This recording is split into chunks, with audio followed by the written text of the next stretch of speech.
2.25 centuries ago, a bunch of amazing guys lived here. They had the work of freedom on their minds. Brave, wise, gallant men. They knew their signatures on that Declaration of Independence told everybody that they were willing to die for it. By daring to put on parchment what our founding fathers felt deep in their hearts, the long, silent soul of liberty rose up from a commoner's dream to become every man's birthright.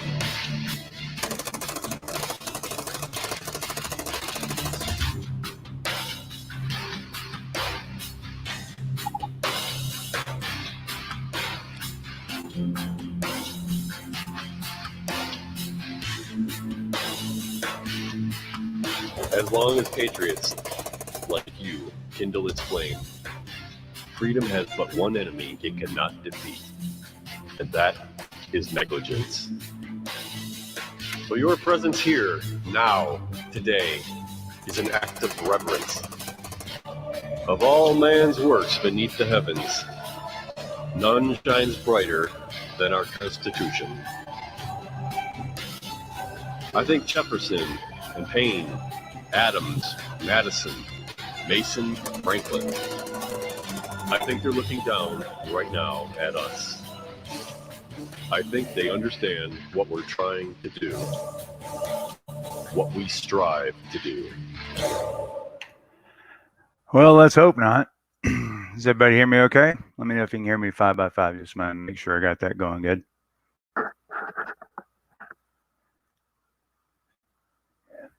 And I'll stop that screen there. Hope all is well. Let me kill this other audio here. There we go. Okay, so can you hear me 5 by 5? Or let me know if you can. I'm going to put the camera a little bit different here. There we go. All right, cool. Hey, Nick, how you doing? Hey, George. Hey, Michelle. Glad you guys are aboard. What I'm going to go over tonight will be the SlideFire / bump stock lawsuit that they've initiated against the estate of Stephen Paddock, and I'm going to add some information to it that may or may not be known by a lot. And then we'll go into SlideFire a little bit. We'll go into the inventor of the bump stock as well, and we'll go into that. And I may have a guest come on or not. We will find out shortly if they can make it. And also, if you guys have any questions, first off, if you're on Facebook, I can't see your questions. So go to the YouTube channel, and then you can, anything you type in the YouTube chat, we'll see. Anything you type on Facebook, we won't be able to see. So if you're on Facebook and watching this, shift over to the YouTube channel if you want to interact. If you just want to watch it, you can still watch it on Facebook. You can hear me, but you'll be right back. Okay. Okay. Yeah, put that out there. Anyway, so what's happened is back on June 24th, I received a text message from Eric Paddock, brother of the shooter. And Eric said, "You won't believe this shit." And I said, well, at this point in the game, I'll probably will, because of all the crazy things that have happened. Hey, CL. And so he sent me 3 images, and the images were of the actual lawsuit that was put forth by SlideFire through their attorneys, which is Holly Driggs, now I can't remember, in Las Vegas. And basically the lawsuit is what's called a creditor's claim, where they are making a claim against the estate for the amount of damages that they may have to pay out at some point in time if other lawsuits are won against them. So I'm going to put words in their mouth because they have not talked to anybody. I called them the very next day and asked them, and was trying to ask them. I asked the secretary to ask the lead attorney, his last name is Edwards, what the deal was on the lawsuit, and did they know that they are in effect suing the victims of the case because the estate had been gifted over to the victims fund. And apparently, I don't know if they knew or not, because no one was saying anything at that law office. They were more curious as to who I was and how I was affiliated with Eric Paddock. But either way, it didn't matter. The information that I got out of them was goose egg. The information anyone's got out of them is goose egg. And my guess is they probably did not know, which is weird. They should have known, being in Vegas and being able to do due diligence. They should have known that the estate was gifted into the victims fund.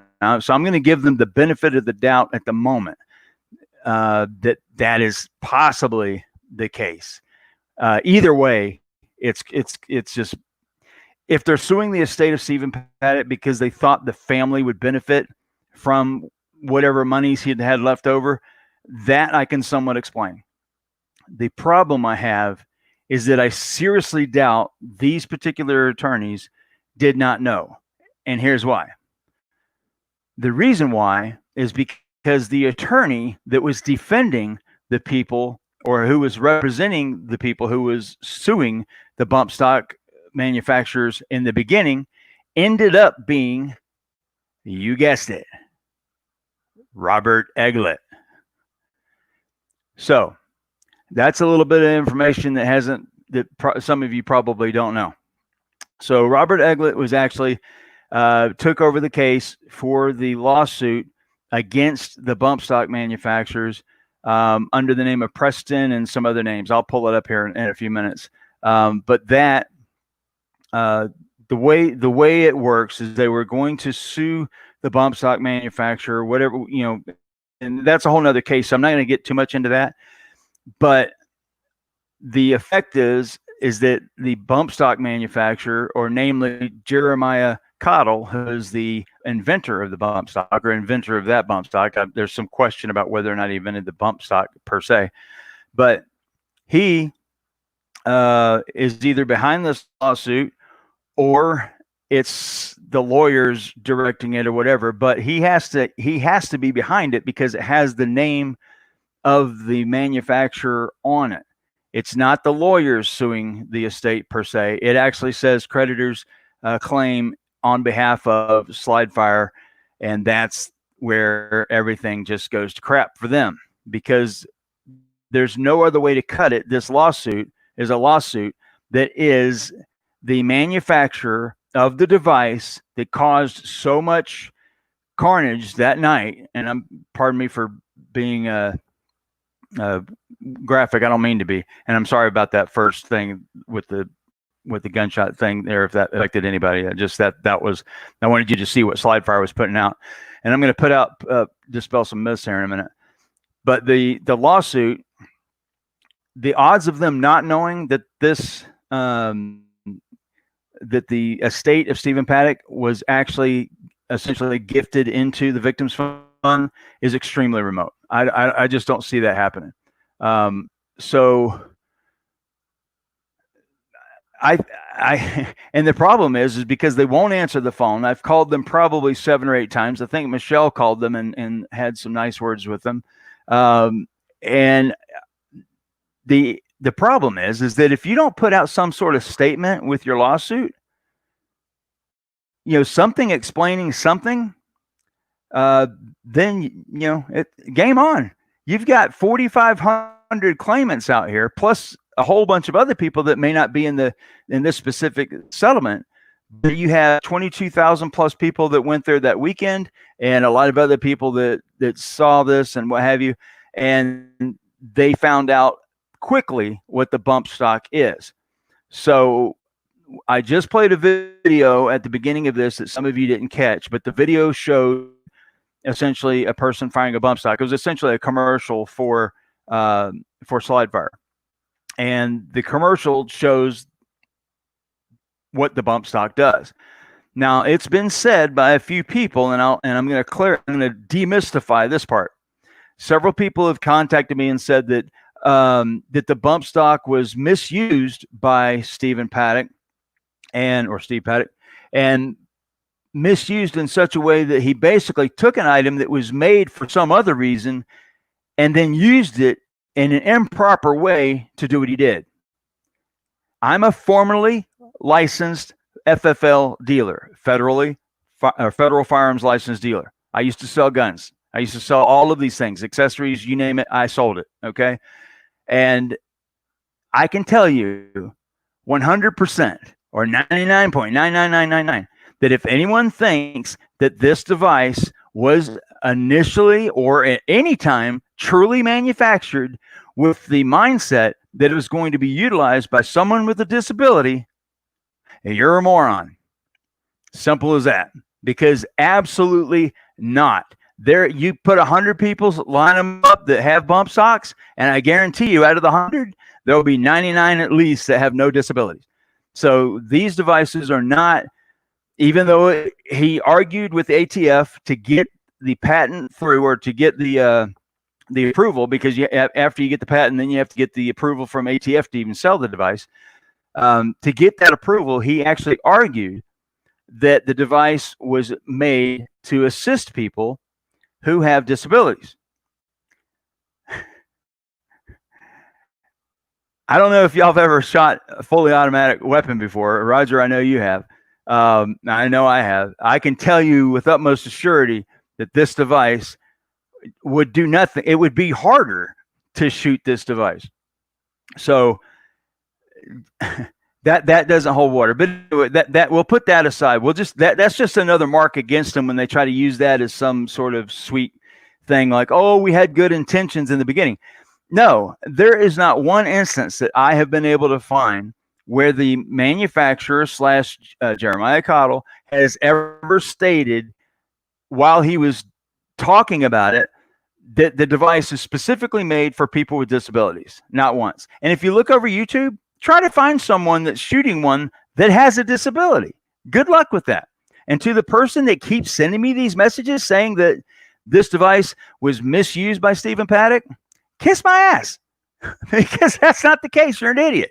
I'm sorry. It's just, on this subject here, there's no playground here.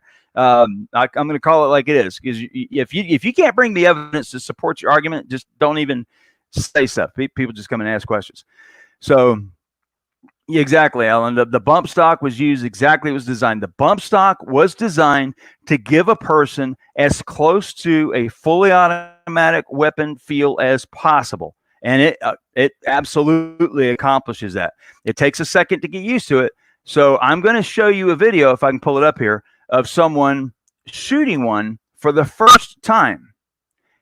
And when that person does, let me see if I can cue it up. I had all these set up and then I had to let's see here. Slide.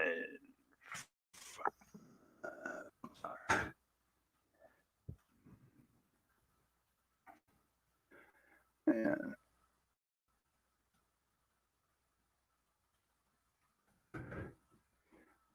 This guy, where's he at? We can do Jerry. Oh, this guy here, he's pretty good. All right, so we'll do this video here. Let me cue that up. Hang on just a second, folks. I'm going to share that one if it loads.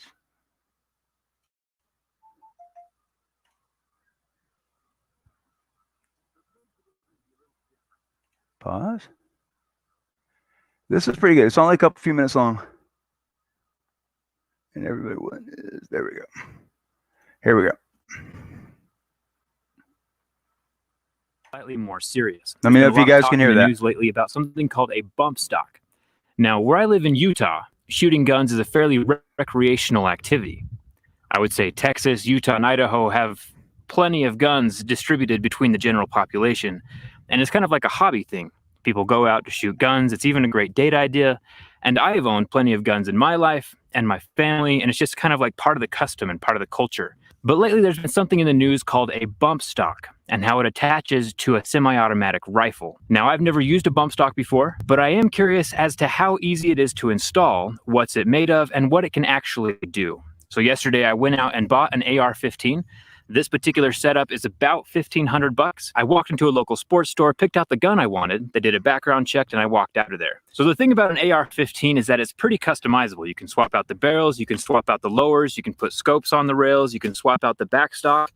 And this stock part is what we're going to be talking about today, because the bump stock replaces the handle of the gun and the stock of the gun and allows you to fire at an automatic rate with a semi-automatic weapon. I'll explain what those mean in a second. So while I'm pretty familiar with guns, I am not a gun expert by any means. I literally just bought this gun yesterday, and this video is purely to just see what a bump stock is capable of doing. After major tragedies like the one in Las Vegas or the one in Texas, people call for stricter legislation on guns in general, and particularly these bump stocks. But only by learning about them and knowing what they're capable of can we make the most educated decision. I was able to purchase a bump stock of my own. These are available online from multiple websites and local classifieds. This one cost me about $400, so we're going to install it on the AR-15 right now and see what it can do. So right now we're going to shoot this several times. Right now the bump stock is not in place, and we're going to see how many rounds we can get off without the help of a bump stock. So this gun is semi-automatic, so every time I pull the trigger, there's going to be a bullet leaving out the end of the chamber. So I'm going to cock back the gun. That puts a bullet into the chamber. Safety is now off, and I'm ready to fire.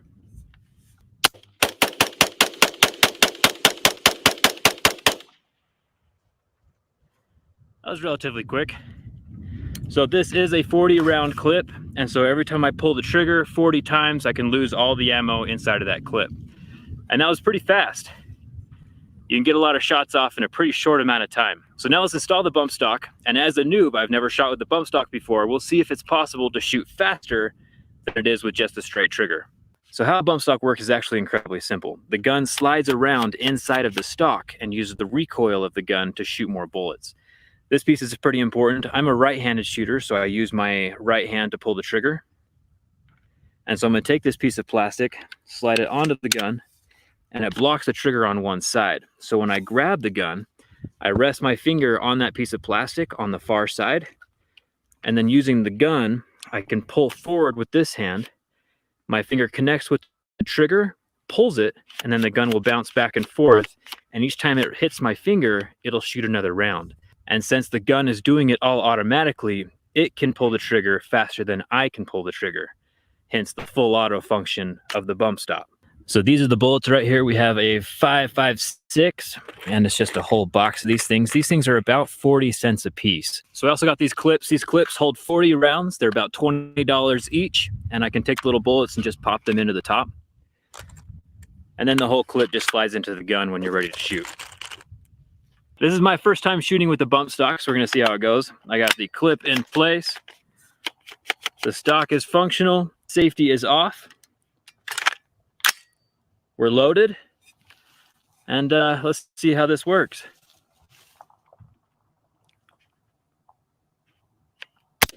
All right.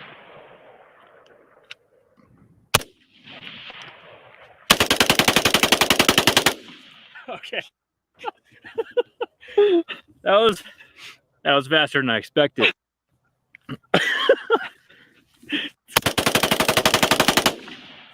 Okay, so that shot much faster than I anticipated, obviously. And each time I shoot one of these clips, by the way, it's about 16 American dollars, 16 US dollars. So it's a lot of ammo going very, very quickly. What we're gonna do right now is I'm gonna do it one more time, but this time we're gonna shoot it in slow motion using a Galaxy S8. And you can pay attention to the stock and the trigger and watch how the gun is recoiling inside of the bump stock, so we can get a better idea of how it works. So watch here as my hand pulls forward on the barrel of the gun. This brings the trigger up to my stationary trigger finger. My finger never moves, but still connects with the trigger due to the forward motion of the gun. The gun then fires, and the recoil brings the gun back to my stationary finger over and over, causing the trigger to be pulled again and again, very quickly, until I run out of ammo. Accuracy is severely compromised, but accuracy isn't really the point of full auto. Here's the semi-auto firing rate one more time. My finger was pulling the trigger manually. And here it is again, with the currently fully legal bump stock installed on the AR-15.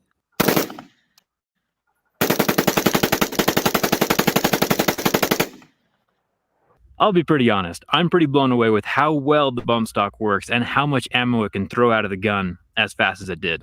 I was not expecting that. Now, as far as all the controversy goes, I'm not going to jump into that on this channel. Personally, I think that, guns are a great hobby, but not everyone in the world is sane, and they can turn something good and fun into something absolutely terrible. Not just with guns, but with cars, vehicles, anything can be turned into something bad. Like always, you're more than welcome to comment about this stuff in the comment section right below this video, but make sure to keep it a conversation and not an argument. Let's keep it constructive and productive. So even though this video was quite a bit different than what I usually do on this channel, I think it was interesting. Okay, so enough of that guy there. So here's I'm going to play this other video here in just a second as well. There was a couple of things that have been brought up over the last week where I go to the gun forums and stuff like that. I used to actually run one called the firing line, or run one with the guy that owned the firing line,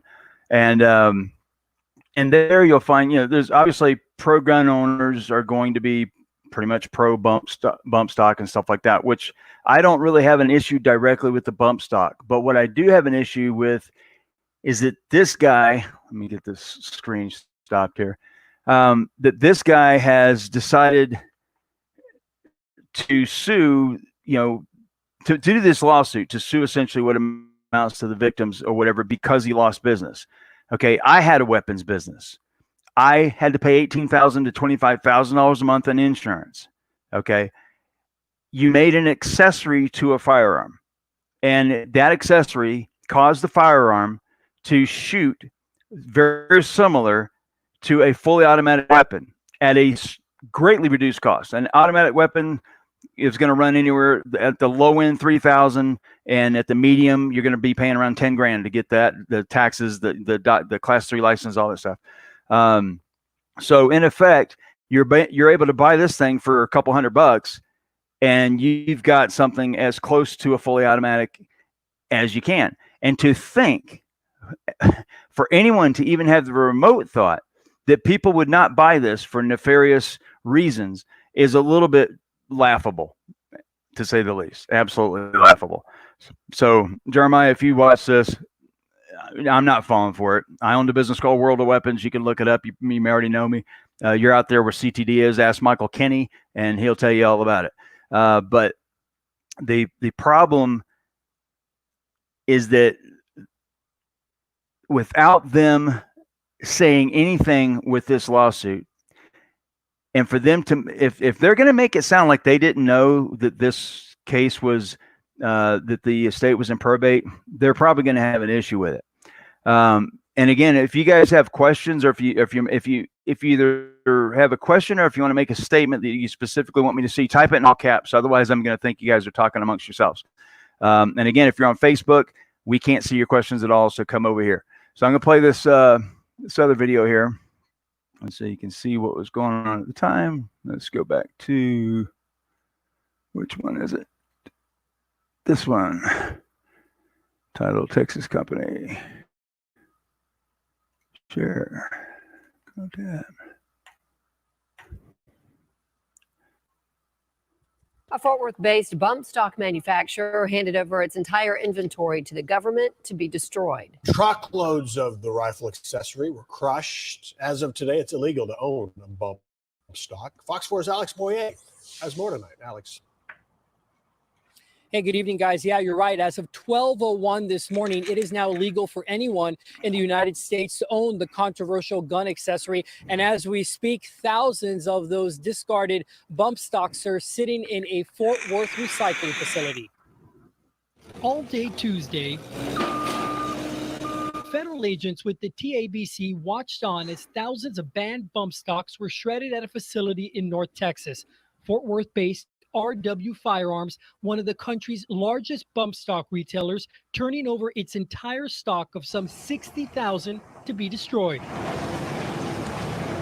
President Donald Trump issuing the directive through the Department of Justice after a gunman opened fire into a crowd of concert goers in Las Vegas in October of 2017. An investigation revealed the gunman used bump stocks to carry out the mass killing. The accessory attaches to a semi-automatic rifle to basically allow a shooter to fire consistently by using the recoil of the firearm to hit the trigger in rapid succession. After Las Vegas, it was undeniable what they do. It was undeniable the destructive power they had, so they had to act. But some Texas gun owners disagree. I'm going to comply. I'm going to turn it in, but I'm going to fight. I'm going to fight for everyone in the state of Texas and this country. Michael Cargill, who owns Central Texas Gun Works in Austin, is suing the ATF, the U.S. Attorney General, and the Department of Justice. Cargill says the decision to ban the bump stocks should be up to Congress. Other activists appealing to members of the U.S. Supreme Court. If you step on the rights of the people that believe in the Second Amendment, then my job is to put my foot on your throat. Brian Proctor is a retired Cleveland police investigator who now does firearms and active shooter training.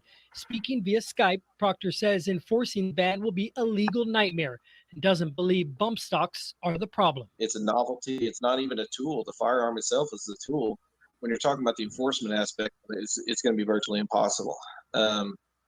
One thing you have an issue is you don't have a Texas law, for instance, right now that you're able to charge on something like that.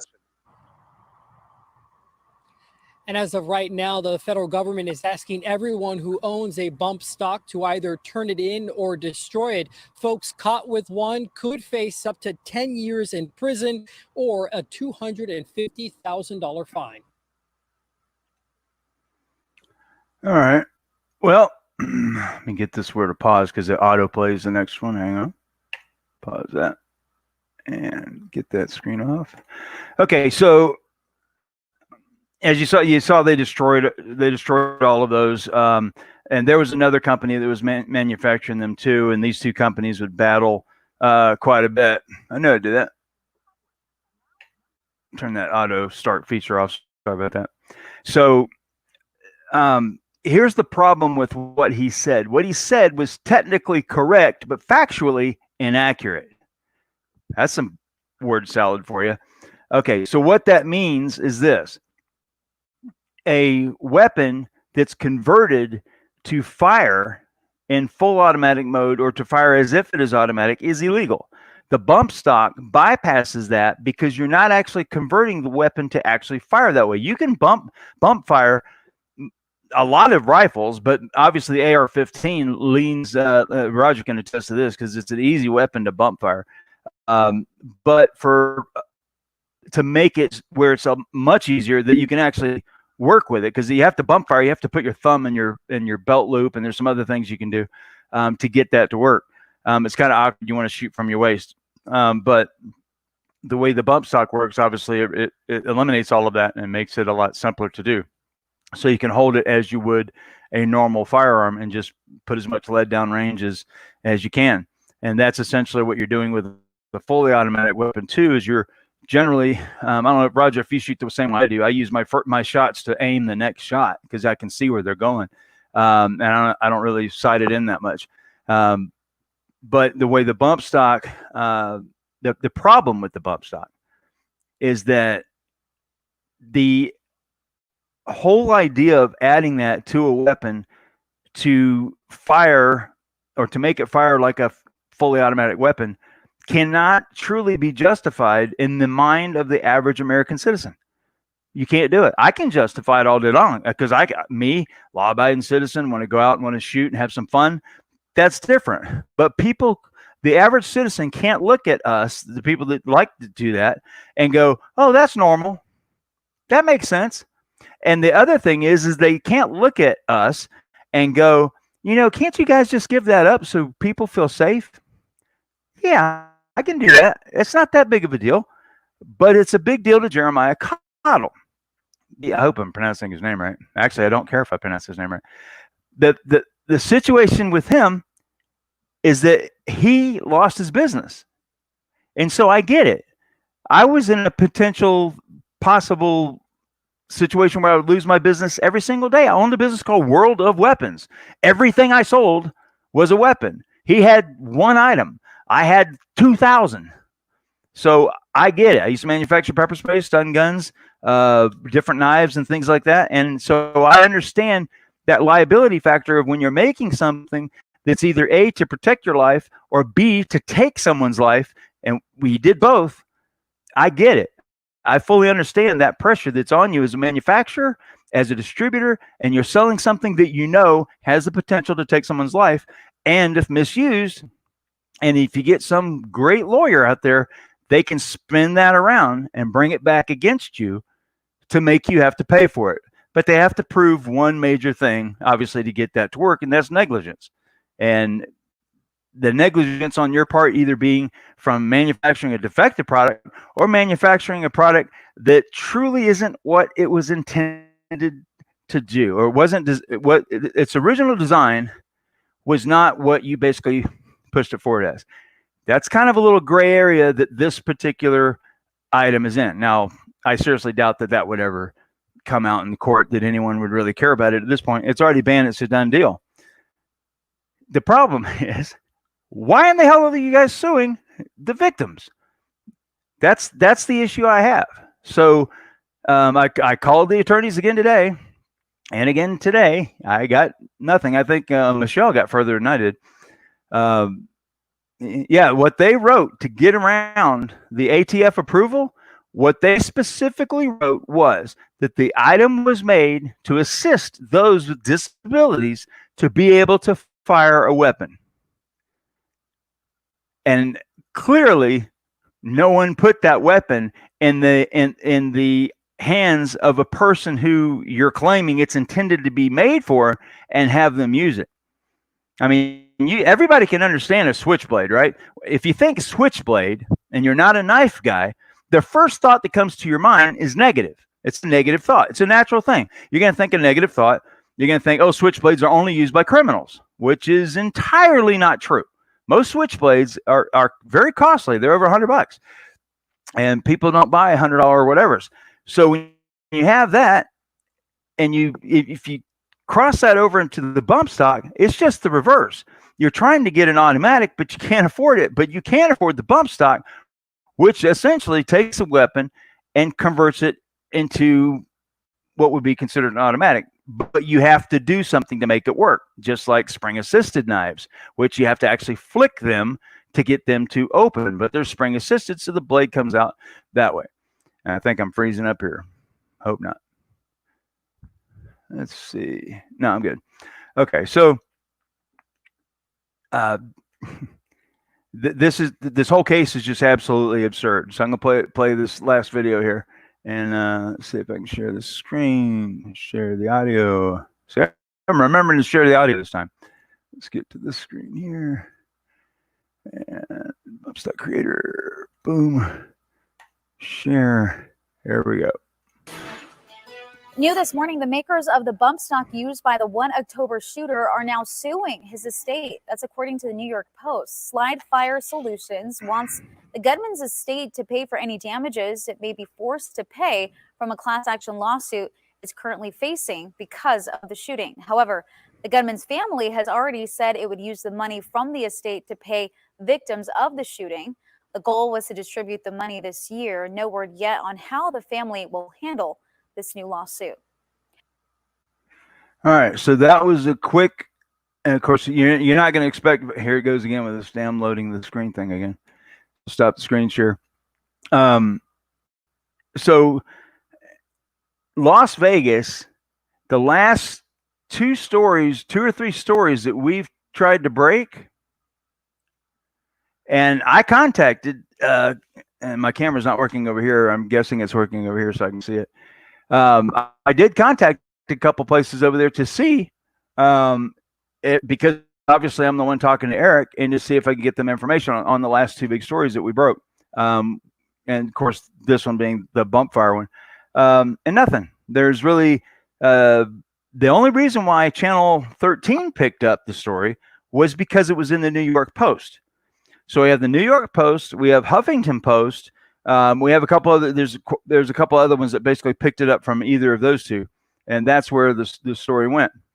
And that's what I promised the attorney. I told him that if I don't get any response back from them, at least have some sort of. It wasn't a threat or anything. It was basically, it's like, if I don't have anything to go with your story to hear your side or to at least understand whether or not you knew you're suing the actual victims or not, then there's a problem.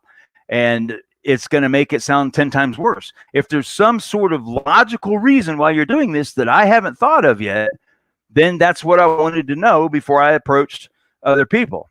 And also I had help. I had Robin Hood help me out on one of these. So that was pretty cool. But let me get to some of these. Okay, Michelle, when you said what were they in the lawsuit? Called Katie.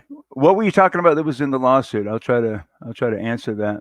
And if anybody has any questions, shoot me the question now. Alan's hunting zombies up in Canada. Let's see here.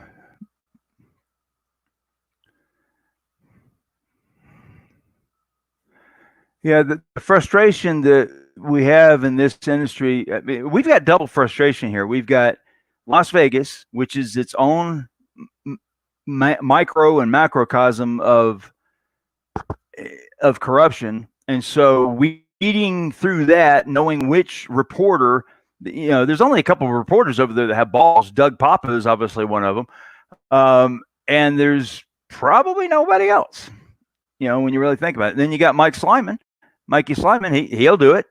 There's only a few people in Vegas that are willing to actually come out and get on the ball or get on the story and actually put it out there, controversial or not. And when I look over here, I see my camera is froze. So when I look back over here, I can see I'm moving. So I don't know. It gets confusing. So it's like Vegas is like a mini China or something. It's like everything is censored there. And this story has not really, actually the last few stories that I've broke have not made it into Vegas. If you're in Vegas, you don't hear about this. You probably didn't even know there was a bump stock lawsuit, other than what we put out or what New York Post or Huffington Post put out. So you would think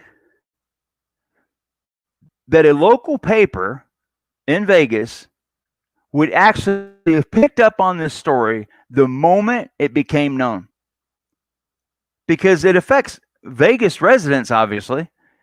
It's a Vegas story, but try to go look for it. See if you can find this story in Vegas. You're not going to be able to find it. And if you do, it's going to be somewhat obscure, other than maybe Channel 13, who actually did that. What was it? I thought, was it 30, 45 seconds? That's it. And here's the other end of the deal here. For these attorneys to be suing of what amounts to the victims fund, that the estate is still in probate. It's going to be in probate until everything's done and everything's done with the claims and all that other stuff. So, and there's still time on that. And the amount would have been around 1.4 million. It dropped at least 300,000 just because of the fees that they have accrued over the time frame they've had this. And so it's dropped down to that. And now with this lawsuit, this has the potential of tying up this part, not the claimant's part, not the NGM part. So don't take what I'm saying the wrong way. This part, the probate part, could be tied up for however long, and it's out of Eric's hands. Eric signed over everything as far as control of the probate and all of the property and everything like that into the probate. So they have it and they have to defend it. And it's just like if you have a parent die or a brother die or whatever, if you take over and you have to pay whatever creditors there are out there, whatever bills they have left over and things like this, before you can distribute funds or be the trustee or whatever. So all of these things have to be taken care of. And that's kind of how probate works. It kind of like is the legal entity version of someone that would act as a trustee. And that's where this is ridiculous, because basically just by them doing this, any dime that comes out of the estate is just coming away from exactly, it's basically money taken away from what was going to be given to the victims, period. That's what it was going to be, or that's what it will be. So I have asked the attorneys on 2 or 3 occasions, leaving voicemails because they don't answer the phone. So Mr. Edwards, if you hear me again, this is me asking you politely, and I asked you a little bit meanly earlier today, but my asking is this: drop this.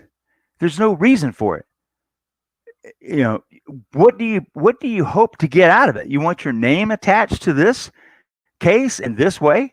You actually want your name, your law firm, and Holly Driggs and the other guy, I'll pull that up here in a minute, attached to this case in this way? You should advise your client to drop this. If he is so hell-bent on getting his money back from the lost business that he had, that's his problem. He knew the risk going in. He knew that the item that he was making was a very risque, gray area item. And if he thought otherwise, then he's an idiot. Point blank, an idiot. Because I know I made a bunch of stuff that I knew damn well was probably in the gray area. I even knew pepper spray was a problem. So whenever people get into that industry, and I multiplied it because I'm a martial arts instructor, I'm a weapons dealer, whatever else you want to label me as, shill. I'm a government shill, you know, have to take care of KL and Truth Bomb and Paladin and all those people. You know, all of these different things that I do, I'm a risk when I walk out the door. So if you live in this industry and you've been here long enough, you made $10 million your first year. That's how much that company made in its first year, folks. $10 million first year. That's awesome. That's pretty damn impressive. So if you make $10 million in your first year and you never reported any year after that, I don't know how much money you made, but did you not put some to the side? Yeah. Are you like me? Because I'm the dumbass. I didn't do it. I wrapped all my stuff up into stupid things. So I can get that. But if you didn't take care of your own business, that's your problem. And for you to come after the victims of this case, especially when you've had over 2 weeks, 3 weeks now, since I told you that this case that you're suing, effectively, you are suing the victims in this case. And for you to continue the case, and for you not retract it or take back the case, for whatever reason you're moving forward from that point, from when I told you back on June 25th, is wrong. Plain wrong. And you got a bunch of people, probably a bunch of people don't care, but you got a bunch of people that do, that think that how low. I mean, you're already an attorney. So you got attorneys and prostitutes, you know, I don't know where they go at certain times. And you're suing the victims. And I'm going to say straight up, that's who you're suing. You're suing the victims. It's where the money comes from. You're looking for the deepest pockets. Right now, the deepest pocket that you've got left is the victims. And for you to sue the victims fund, or effectively you're suing, I know technically you're suing the estate, but the estate is now in a situation to be moved directly, which you know, into the victims fund. And then that is to be distributed however it's supposed to distribute. Eric has nothing to do with any of that. He signed off on all that a long time ago. So he doesn't have anything to do with it. So every dime that goes into that was going to be distributed to victims, however they see fit. And you, as the manufacturer of the very object that made this much worse than it probably would have been, you're going to have to live with that shit for the rest of your life, knowing that you are suing the victims here, just like MG did. And how stupid that was. Didn't you learn a lesson from that? Did you not understand that suing the victims in this case is a stupid thing to do? Apparently not. Apparently not. So I don't know what you're going to do, but I know what I'm going to do.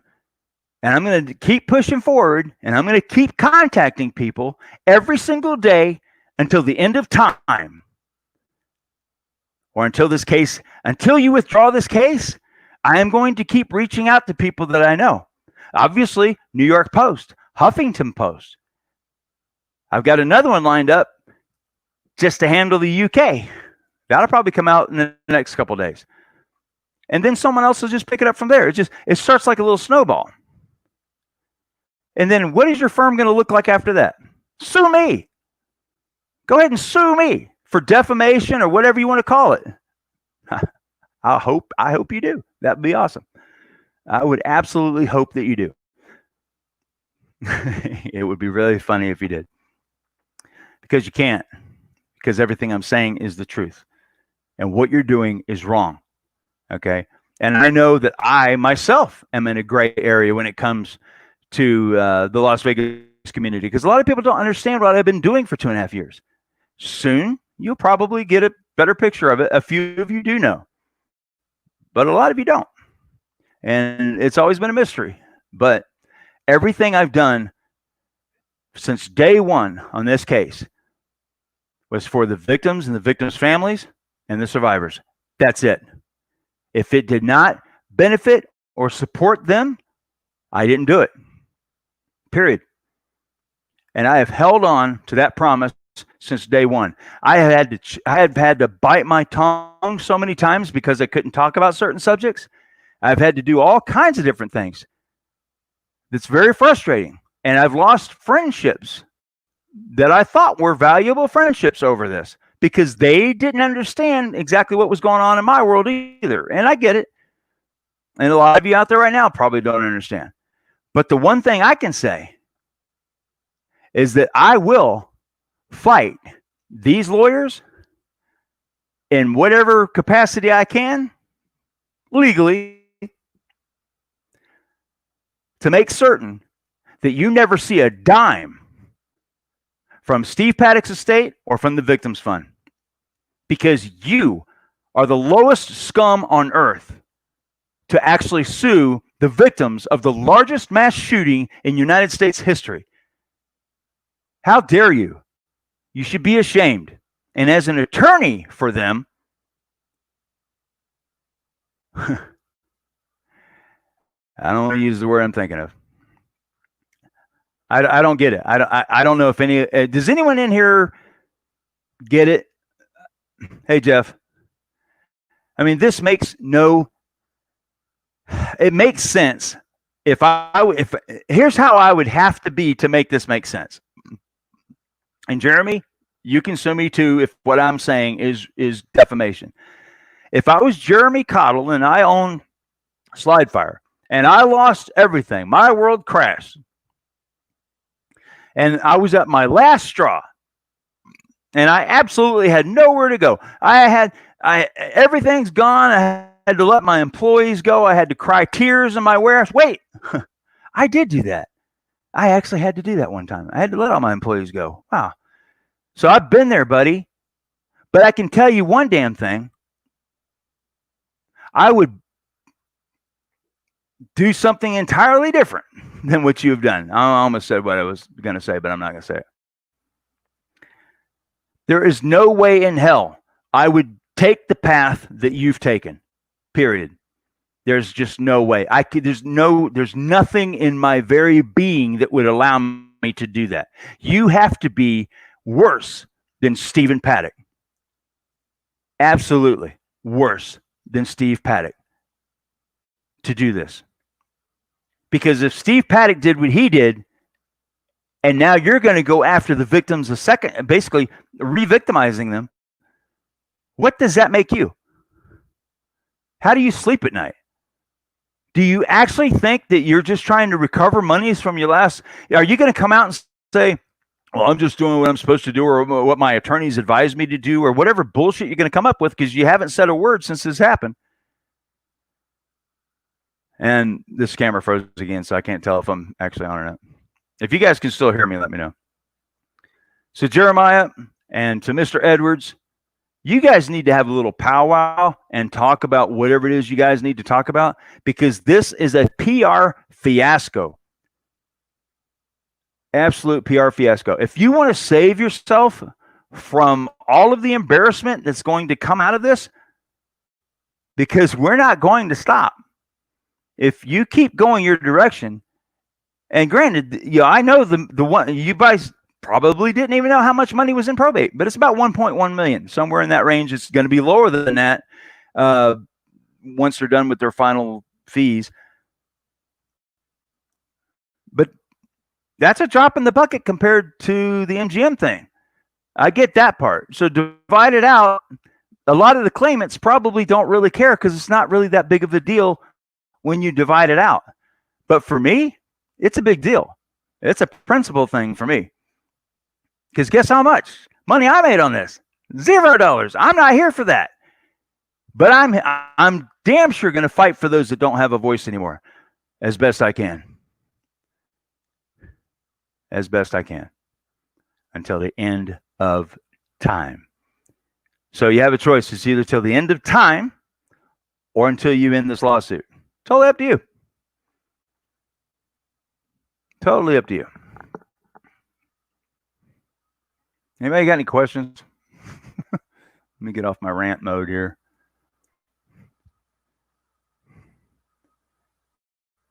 And let me reiterate the uses of the bump stock. The only logical uses that you would use the bump stock for. Oh, is somebody trying to come in? I just saw a guest indicator. The only reason you would use the bump stock is for target fun. It's, unless you have a whole bunch of zombies coming in your front door, you don't really need it. You don't really need it. All right, I'm going to try to see if there's any questions in here. Let's see.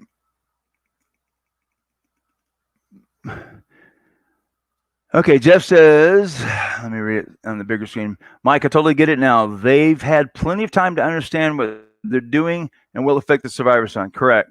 And that's why I haven't, if you guys notice, I haven't over the last couple of weeks, I haven't been really pushing this story.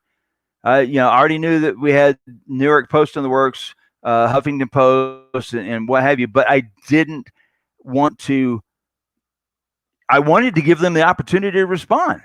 But after today, when you call somebody and you say, my name is Mike Turber, I am in receipt of the lawsuit or the pending lawsuit that you have against the estate of Stephen Paddock. And I basically said a couple things so that they knew that I had information that proved that the only way I would know the information is if I was in receipt of it. And I basically tell you right now, it was addressed to Steve's mother. It wasn't even addressed to Eric. It was addressed to Steve's mother because that's how the thing was written out. But Eric has the power of attorney to do all the work. But at the time, Eric signed everything over to probate or into the estate. He signed the estate over to the powers that be in Vegas to actually do what they've got to do. And so at that point, he has no control over it. So for them to send it to that direction also kind of says something. It's like either these guys are very bad attorneys and they don't know what they're doing, or they just don't care. There's kind of really not a lot of middle ground. But hey, if any of the attorneys watch this and you actually want to make some sort of statement addressing the points I brought up tonight, because none of the other outlets have brought up any of these points. So my question is, at this point, since you absolutely know that what you're doing is suing or effectively suing the victims in this case, and you should be able to see that this is a PR fiasco,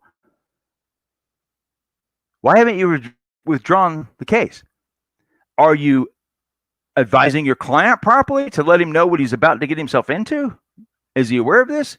Or does he just not care anymore? And he's just like fighting because he has no money. Does he need me to send him $20? I mean, I'll send him $20. But this is stupid. What is the address of the law firm, and would they be interested in hosting a BLM protest? They might be, I might host a BM protest right there on their front steps. Let's see here. That won't come up. So I was going to bring up the lawsuit, but I think it's somewhere else. All right, Roger Kenneth. Okay, so I'm going to read over some of this stuff. The families of the deceased victims do have a voice, so can speak up for themselves. It's about business and money, and that's sad. Once a situation like this gets to the point where it's business, I mean, I can't even say that.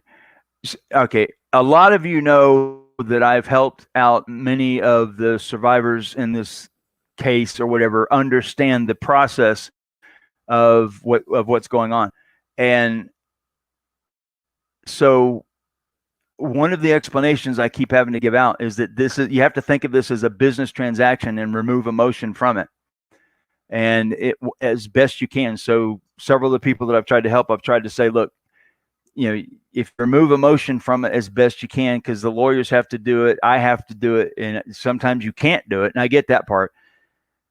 But these people on the other end have to know how many people on the claimant side, out of the 4,400 claimants, have PTSD.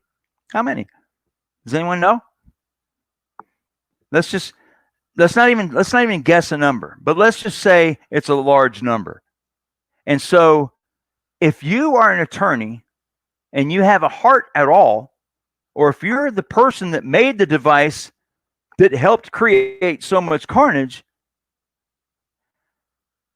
and you have to have a lot of military friends, you are also, by the way, you're also U.S. Air Force. You were in the Air Force. Shame on you. Shame on you. How's Air Force 2, buddy? I don't know where you got your esprit corps and all your damn training and whatever you got that told you that this is a good thing to do. I don't think you went through any of the classes I went through.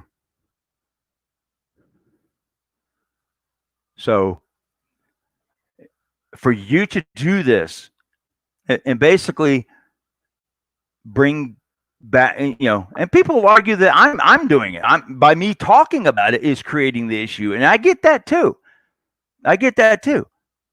But what I'm doing is a whole lot different than what he did. Sometimes bringing a subject up, I get it, and that's why I try to keep stuff away from some of the groups and stuff, but I only post very rarely. But this guy should, you had PTSD training because you were in the Air Force. So you had PTSD training, and that means you know exactly what's going on here. So for you to actually do this, knowing you would be affecting people like you're doing, not cool. Not cool.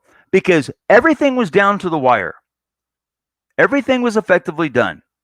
So your attorneys picked a specific time, which was after the final date that the settlement, that anyone could file for the settlement thing, or to do that. That was the date you picked on purpose. No one says that in the MS media. You picked that date to file this lawsuit specifically for that reason. And just so everybody knows, it was filed on the 15th. And does everybody know what the 15th means in this lawsuit? Or this, you don't have to say your case or nothing like that. I'm not asking for that. So that's the day they actually filed. So they picked that date on purpose. So I can't really see any good that could possibly come from these lawyers' mouths that would explain to me or justify any of this. And I'm not a part. Yeah, I'm getting mad, and I'm not a part of this. I'm not a victim here. I'm not a survivor. Sometimes I feel like one, but this pisses me off. I mean, I'm genuinely pissed off. I'm almost as pissed off as it was the day I heard Robert Egley say that MGM was the greatest company in Vegas or in Nevada and blah, blah, blah. And how it's a model corporation. I mean, that rubbed me wrong. Actually, yeah, I think this actually rubs me a little bit more wrong because this is a direct action. And this is an action because keep in mind, when MGM sued the claimants, they were not suing for any damages, no money. I'm not excusing it. I'm just comparing the two situations here. I just want to make it clear. When MGM sued the claimants, they specifically stated that they would not seek damages. It was just a maneuver, a legal maneuver, so that they could utilize the federal government as protection in the suit. So that's what that legal maneuvering was for. So that if you have, you kind of have to understand that. But when it comes to this, he's suing. There's a dollar amount attached to this. There's not a specific dollar amount, but they want a jury trial. So I don't know. I don't get it. Okay, so what can you do? Well, this is a free country. And if I was in Vegas, I would be standing on the front doorsteps of these attorneys every day. I don't know if the camera froze again or not. I'm going to make that camera go out and come back in. We'll see what happens there. All right, so you guys can still hear me. I'm just going to turn that camera off. It was using bandwidth, and you just need to hear my wonderful voice anyway. I can share the other screen if necessary. So I'm just going to sit here and look at this. If anyone wants to come in here with me, let me know. I will let you do that, and I'll send. I can post. Actually, I'll put the invite out there. If anyone wants to say anything, here's your link, and there you go. So sorry about doing, what did I do? I did a whole hour of my monologue intro or whatever, but if anyone wants to come in, you're more than welcome to. But this is just absolutely absurd. Absolutely absurd. Eglett disgraced us all by allowing this to go how it went. He had duty to us all. All the lawyers did, not just big cases. The funny thing about Eglett is that since Eglett was involved with the defense or the original lawsuit against the bump stock makers, in fact, I'm going to log into my Pacer account and I'll pull that up so you guys can see it. I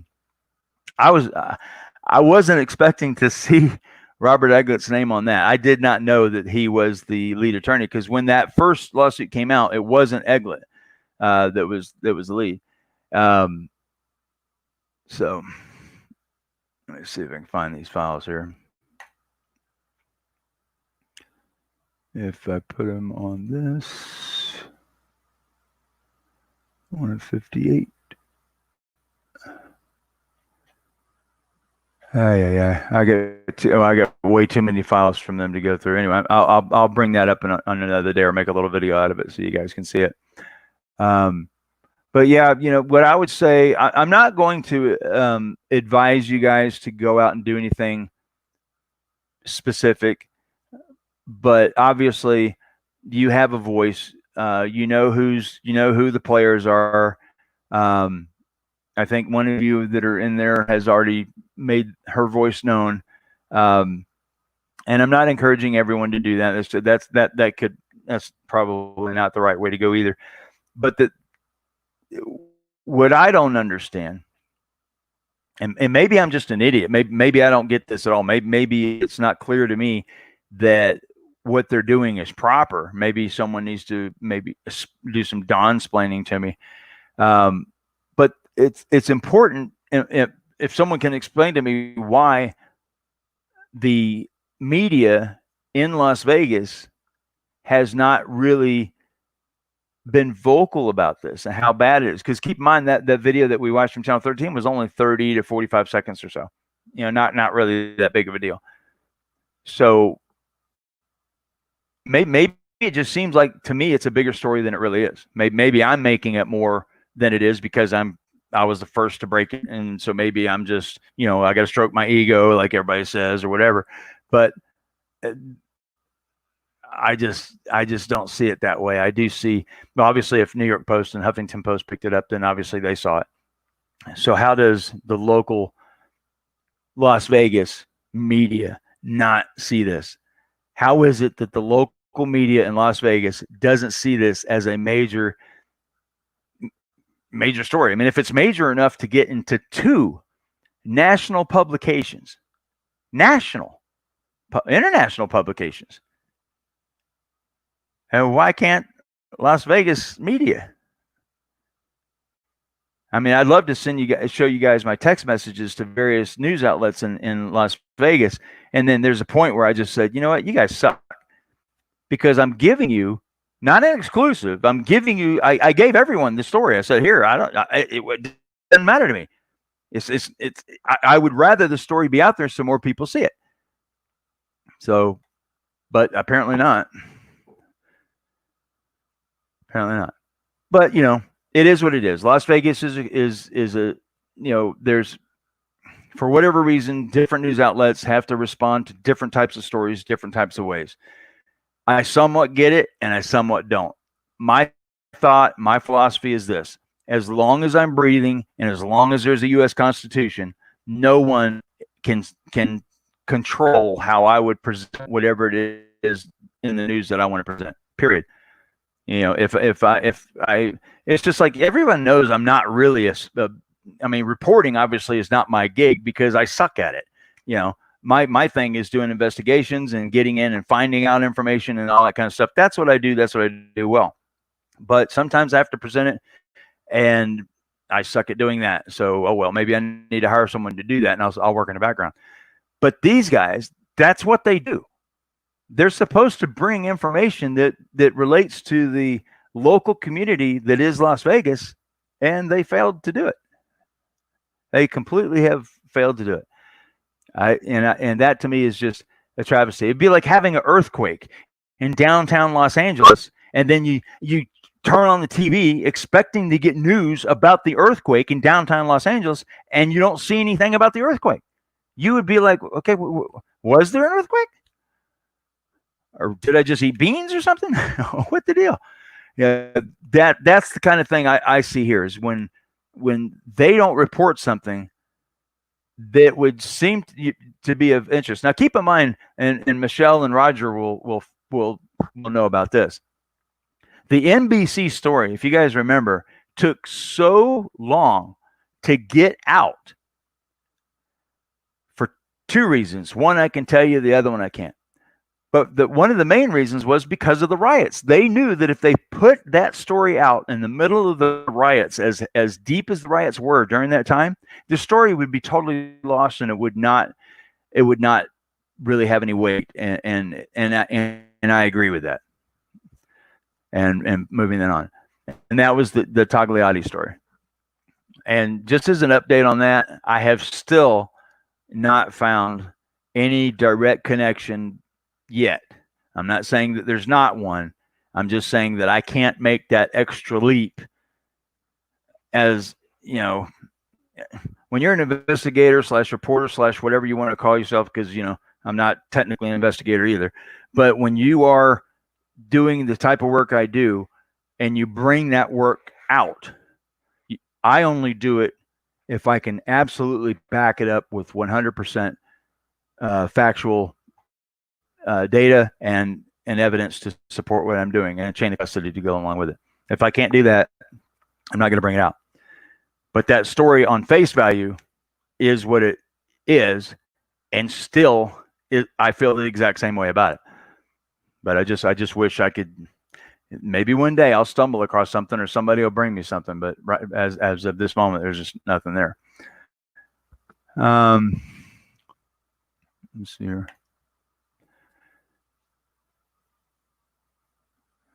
Yeah, one thing that was said in the beginning was Tucker Carlson stated something to Catherine Lombardo in one of the broadcasts that he did, and when he was talking about how MGM is managing the timeline,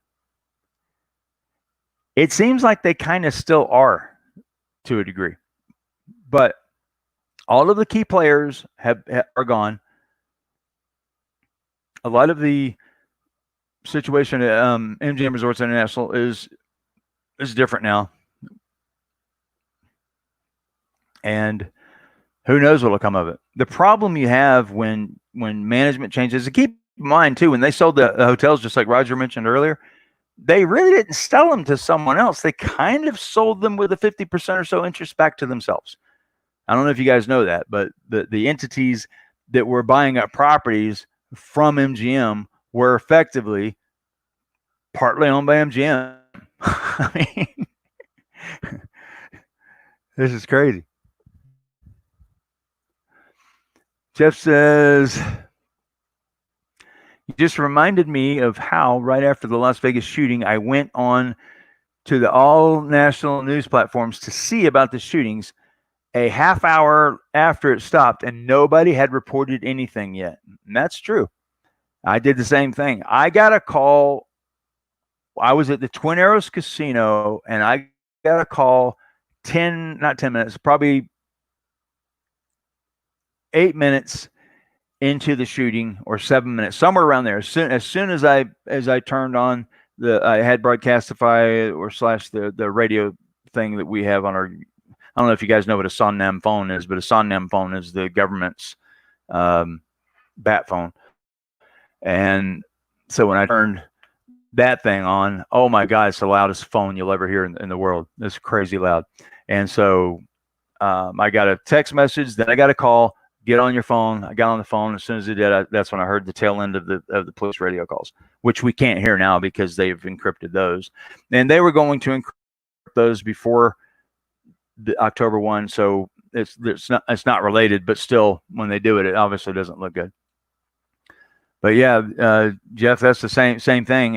And everybody will remember too that they mentioned 2 people were shot.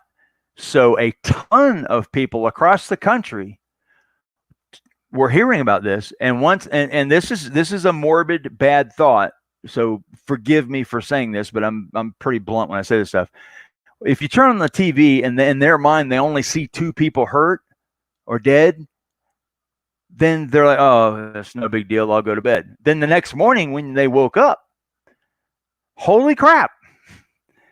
So a lot happened at that time. So the time frame was just that way. So I remember CNN was reporting 2, and then it went to 20, and it stayed at 20 for a long time. And then people were still, because that's just the way humans are. They started equating things. Well, this isn't as big as Pulse, or this isn't that, so it's not going to be that big of a deal. But obviously everyone in Vegas knew it was. Everybody knew it was. And you know what's so funny? Keep in mind too, if you guys don't know this, I'm trying to remember the name of the thing. Mikey Slyman, he runs Vegas Evidence, or not Vegas Evidence. I'm thinking of somebody else. Damn it! Does anyone remember the name of Mikey Slyman's business? It's the crap. Anyway, he was the first to report. He's in the movie, and I just brain farted on the name of the entity that he runs. But they were actually reporting while the shooting was kind of still going on. They had their first reports coming in, and what they do, or what Mikey does, is he has an organization that reports things as they happen, and he gets down and dirty into it. So it's like it'd be like it's kind of like me, I guess, but he's independent news source that is in the know because of the other things that he does, and it allows him to have a finger on the pulse of exactly what's going on down there. And he's listening to the radio, broadcasting that back out, and all the stuff that they were doing that night, which is very admirable. So if you guys haven't checked him out, I will try to put the link in this after I'm done here, and then you guys go over to that because it's really pretty cool. Yeah, MGM got really cash heavy there late in at the end when they're selling all the properties. They found you on Facebook because I posted and made it out. So, yep, I was yelling at the TV. It was more than what they knew. I could imagine the frustration of coming out of it. Now, keep in mind too, when you're a media outlet and you're trying to report information, it's supposed to come through specific channels. You have, depending on how they do it, but you have a mobile command center that the sheriff's department would normally have on location very quickly, and then everything is supposed to be routed through there, especially information getting out to the media. Keep in mind, as much as sometimes the media hates blah blah blah, they work together very closely, and the media needs that level of communication with the sheriff's department, and the sheriff's department definitely needs to utilize the media when necessary. So they keep that relationship, and they keep it for a valid reason, because they want to be able to not necessarily control the information that's going out, which obviously in Vegas case probably is part of it, but they also need to have an outlet to get information out to as many people as possible. And there's no better way than to do it than TV and live news.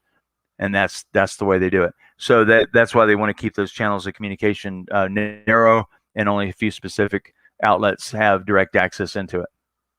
Luckily, I get to just listen in. Yeah, when there was one girl that was describing what had happened.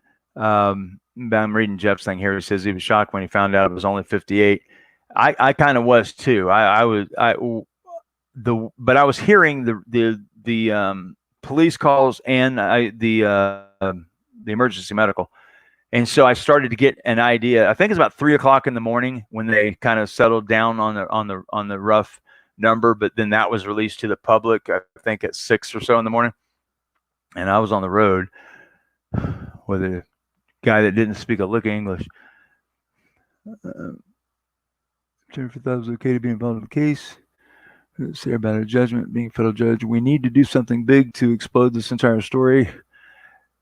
You know, an organized event would make sense. There's two things I would like to do. One of which is to blow this bullshit lawsuit out. Just, lick your wounds, Jeremiah. Just lick your wounds and move on. Because I don't know what I couldn't live with myself if I was suing and I didn't know, and I was suing the estate of Steve Paddock because I lost my business or whatever. I get that part. I don't really have an issue with that if that was truly the case, which is probably what they're going to come out with, because it's going to be the only way they can save face. But if they say that, it's also going to be embarrassing too that they didn't know that, because how good of an attorney are you if you don't know that information? But the other end of the spectrum is this: if they do that, and excuse me just a second, I got to move that over there. If the case is based that way, and they're going to move forward after knowing all this information, then that really, it's just going to go downhill, absolutely downhill. Because at this point, there's like a gray area. There's a little bit of leeway that goes back and forth that says you're kind of still within that window of, we would understand if you didn't know that you were suing the victims in this case. And they'll probably come out and twist words around and do whatever they want to do, saying, well, we're technically not, suing the victims. Well, we know you're not technically suing the victims. We get it, but you are, no matter what. It's wherever the money was going to go, and it now is not going to go there, then you're suing that entity. Whoever was going to receive the money is not going to receive the money. Then, that's my point. And I don't think anyone's mad because of the specific, because the dollar amount, once you divide it up or whatever, probably be extremely low. And I don't think a whole lot of people are going to go, worry about $200-300 or whatever it would be. I haven't calculated it out. Whatever it would be, it's immaterial at this point. It is truly the principle of the matter, and it's just wrong. I cannot see a silver lining to this at all. The only thing I could see is that if they take the suggestion that I gave you back on June 25th, which was to retract the lawsuit and say that there was some you don't have to give a reason. Just retract the lawsuit and just say nothing. You can do that. But if you keep the lawsuit going, all you're doing is you're just fueling a fire that's eventually going to burn your ass.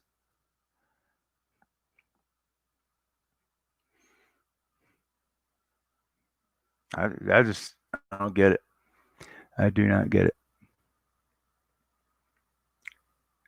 I mean, does anyone see it any other way than what I've said tonight? Because I've been sitting there rambling on now for over an hour. If there's any other point that I may have missed in this, let me know, because I just don't. I don't see it. No, actually, Starless Mystery. This isn't part of the settlement. That's the problem. Because the estate of Stephen Paddock is not specifically part of the settlement yet, because it's still in probate. So they could, if they want, is to tie up the estate for as long as 10 years. And if they've already chewed up $300,000 out of it, just since the estate's been managed outside of, the family, and of course, the $300,000 is more ballooned at this moment because obviously there's more to do in the very beginning throes of it, and it's going to go dormant for a while. But at the same time, they're going to have to hire an attorney that's going to defend. Well, they already have it, Allison. So she's going to have to defend the estate. And I actually want to talk to her. I haven't talked to her yet. I need to give her a call. No, these two things, these are two completely, Michelle, these are two unrelated, or two related but unrelated situations. So the lawsuit against the estate of Steve Paddock would only affect the money that would have gone into the victim's fund from probate or from the estate once that the final accountant work was done. Once all that's done, and once all the statute of limitations, all that stuff's done on the other side, then that's when, I'm guessing at this point, no one's told me this, but this is my understanding of it, is that at that point the funds would be transferred over into whatever the account is, and then that would be distributed out to the claimants or to whoever. In some ways, if they would have done something differently in the beginning, that money could have been distributed completely differently. But it's working in with the people, I guess, that filed. Jeff, I need to talk to you. You may have an opportunity to do something. So yes, contact me. And if there's anyone else out there that is not a part of this settlement, there may be another window that I just kind of found. I can't mention it, but if you hear my voice and you have not finalized yourself with this particular suit, let me know, and I will see if there's another opportunity or another situation that might work for you, because you have until August 14th to file suit on your own behalf against MGM. That's information that's pretty well known, or should have been known. It's known to the claimants, but most of the people who have not worked or who have not been involved in this settlement wouldn't know that. I don't even know if Jeff knows or not. But yeah, August 14th is your final day, because that hits that statute of limitations to where you can't file against anyone in this case at all. I mean, you could file whenever you want, but then the judge would just look at you and go, no, we have dates for reasons, and that's what they would do. So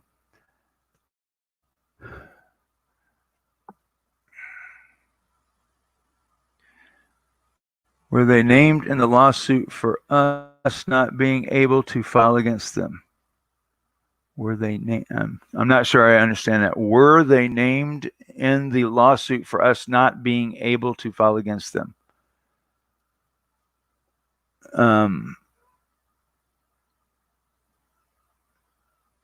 Can you file and not cash the check? What? I'm trying to figure out what you're saying there, Michelle. I'm not following you. Mike, you need to do a video separate about that so people see it. I may or may not. It's something that everyone should know, but you're right. Yeah, actually, you're right. But the thing is I don't want to make it sound like I'm starting some lawsuit myself. You know, that's not the case. It's just that window of opportunity. Because a lot of people make decisions to not enjoin on the claim for whatever the reason is. You know, it could be, I don't know, it could be your girlfriend, it could be your dog, it could be your cat, you know, whatever it is that caused you to not join the suit. And that may have changed since that decision was made for whatever reason. So I think people should know that. So yeah, I'll put something out there, and you know, I don't think the attorneys necessarily want to do it because they don't want to take on more work after they're already done. And you'd probably have to get a different attorney. It'd have to be someone probably not associated with the case. I don't know. I'd have to find that out too. Let's see here.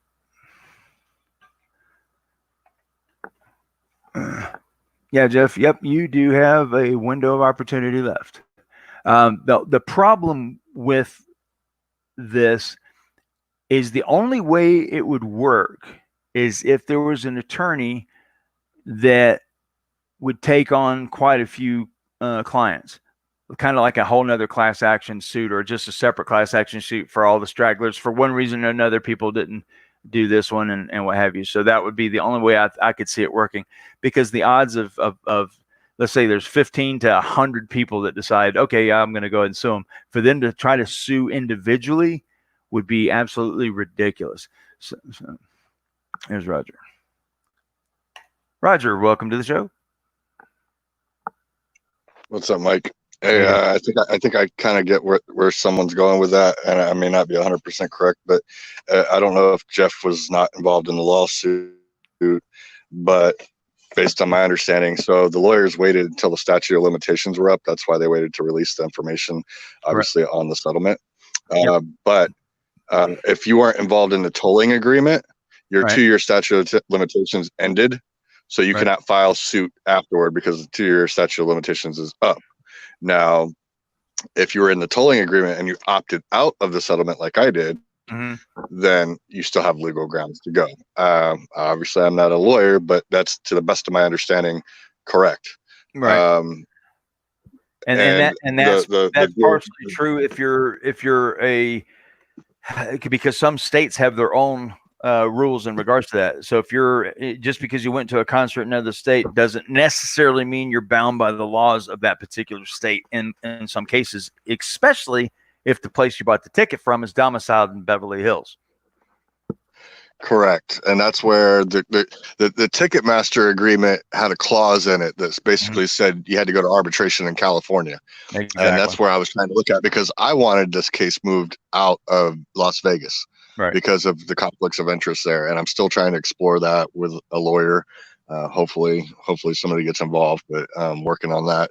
But the problem is the main event happened in Vegas. That's where a lot of the victims are from California. So I think there are grounds there. But the problem is I'm not suing Live Nation. Live Nation was not involved in the settlement. They opted out, which there's some questions there because they did have some liability as well. But the main culprit is MGM at the end of the day, and Paddock. And the whole question was whether they would a jury would assign 98% it being Paddock's fault or MGM and the payout there.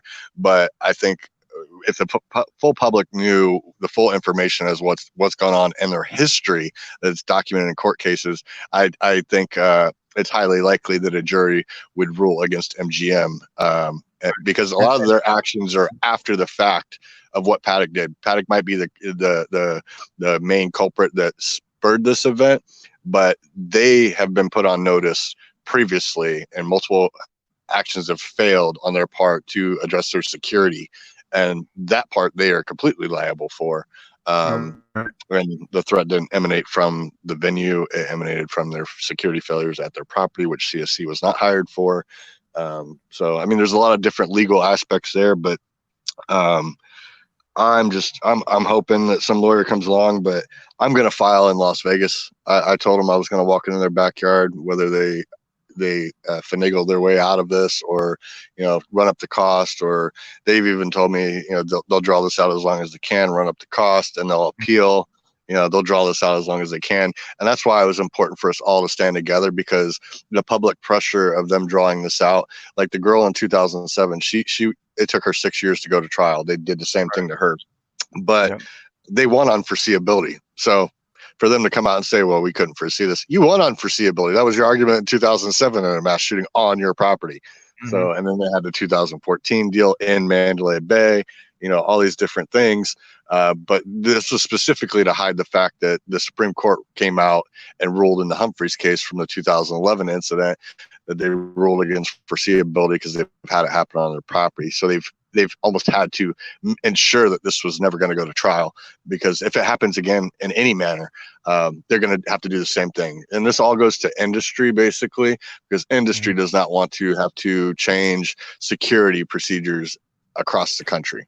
And so that's the big problem I have with them, is because when my whole focus when I went there was their security, and was the Wynn security in Mandalay Bay and other hotels too. I went through several hotels, but those are the two I concentrated on. And the thing is that they haven't learned from the 2007, 2011, 2015 or 14, 15 incident, or none of those. It's just they went back to business as usual. And even when I did the elevator thing and they said they changed the security, which they did, we're still able to get on.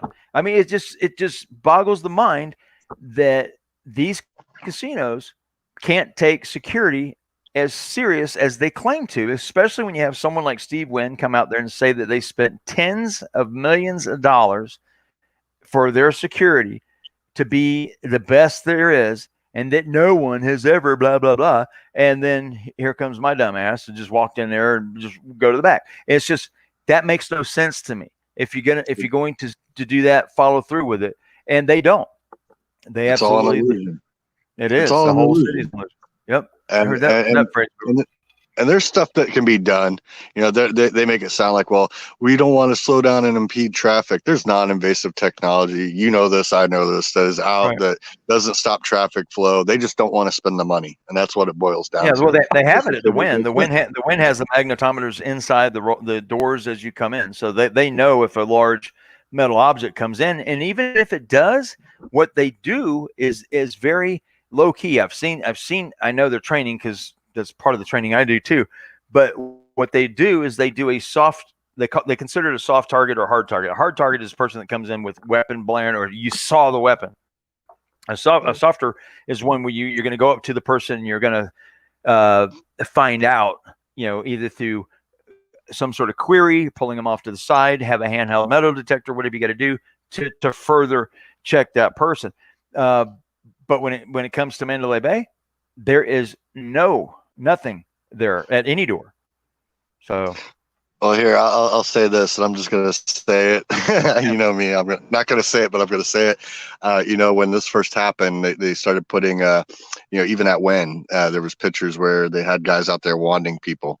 If you got magnetometers in your building, and they might, but how efficient is it that, it was optics. They had to put guys out there with wands to make it look like, and I mean, it's in, they take pictures of this shit and it makes it into RJ and all these news places, because, it shows guys standing there with wands, it's optics, but that even went away.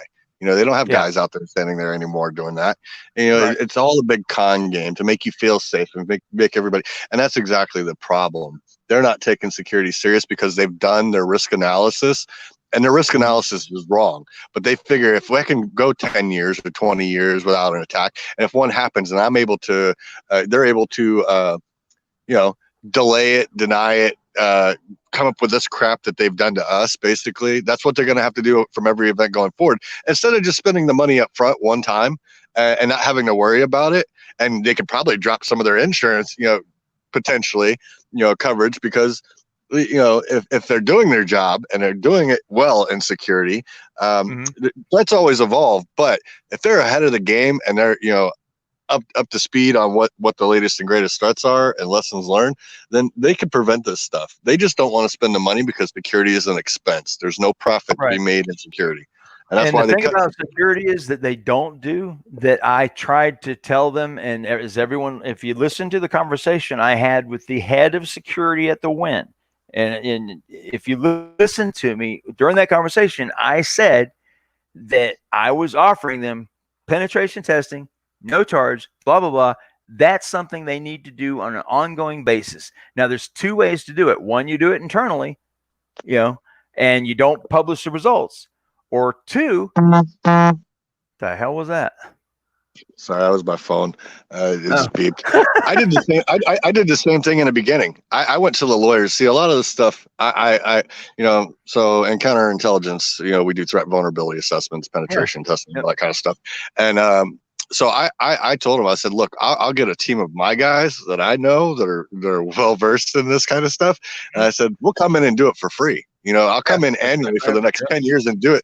Or you can pay us. That could be our payment, for our services, but we'll come in and who better to have than a guy like me with a background in this kind of stuff and a team of military guys that do know this stuff, and to come in and do this kind of penetration testing and report it back to them to save lives, because this is all about saving lives. That's exactly where I was going with that. And one of the things, the second thing I was going to do or say or propose was we did it in Florida, but it didn't go over well because we did it with hotels and then we did it with restaurants and we did them together. You can't do it the same way.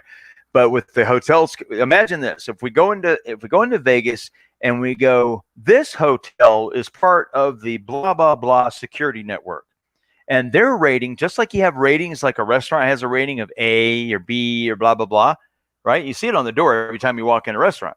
Well, you can have the same thing for the casinos that have periodic testing on personal security. We all know that if you're sitting at a blackjack table, you're probably the most protected place in the world. Well, very close to it.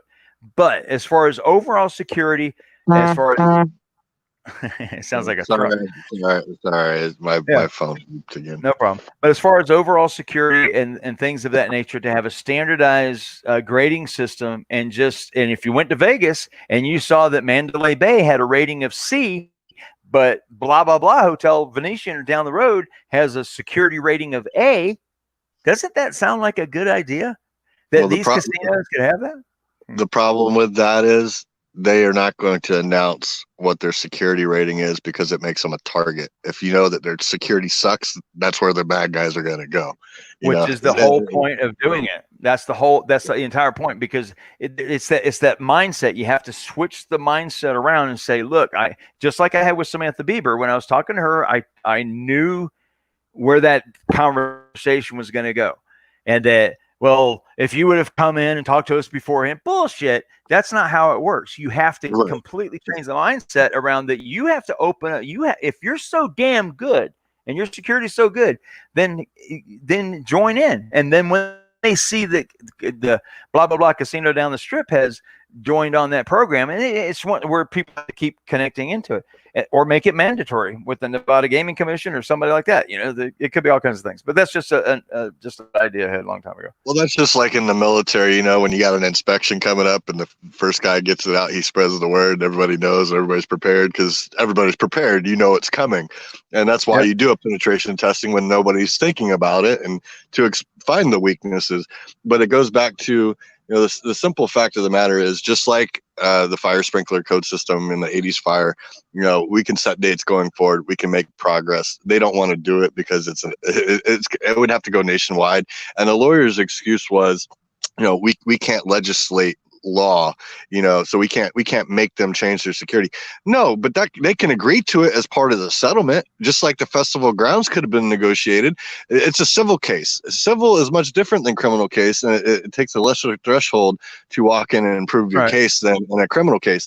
But those things could have very much been negotiated. My whole idea in the beginning, and I pitched this to the lawyers, was, obviously make the grounds into a memorial site, but also build, instead of a community center, how about turning it into a center that teaches first aid to save a life going forward, so that when 40 million tourists go through there a year, that when they walk through and want to check out the site and maybe pay honor to the victims, that maybe they can learn CPR and learn to save a life going forward. To me, that would be honoring the victims more so than turning it into a parking lot where people can get drunk and piss all over the parking lot, and I don't care about the community center.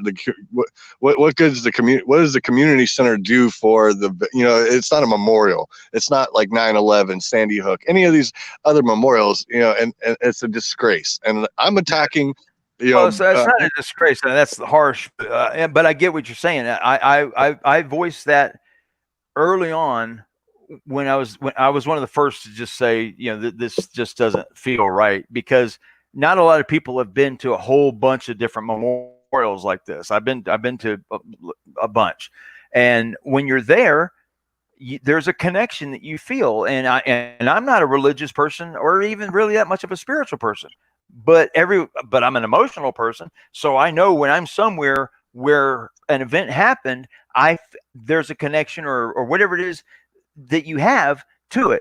When you have to go over 7 miles away, and I'm not complaining about the healing garden per se. Everybody says, oh, you don't like the healing garden. You're always complaining about the healing garden. No, I'm complaining about where it's at, because there's no foot traffic, which doesn't allow it to be, watched by even other people. It's in a bad part of town. It's not really convenient to get to.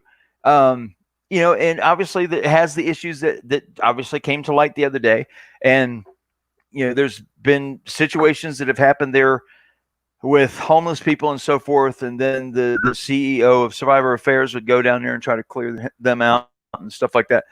So, and I get that. And I've been down there a couple of times when that's happened, but I've never once seen a police officer down there. Not one time. Not once. I mean, not when there's like an event there, but I mean, just at any normal time when I was there, because I've been there a lot. And so that kind of bugs me.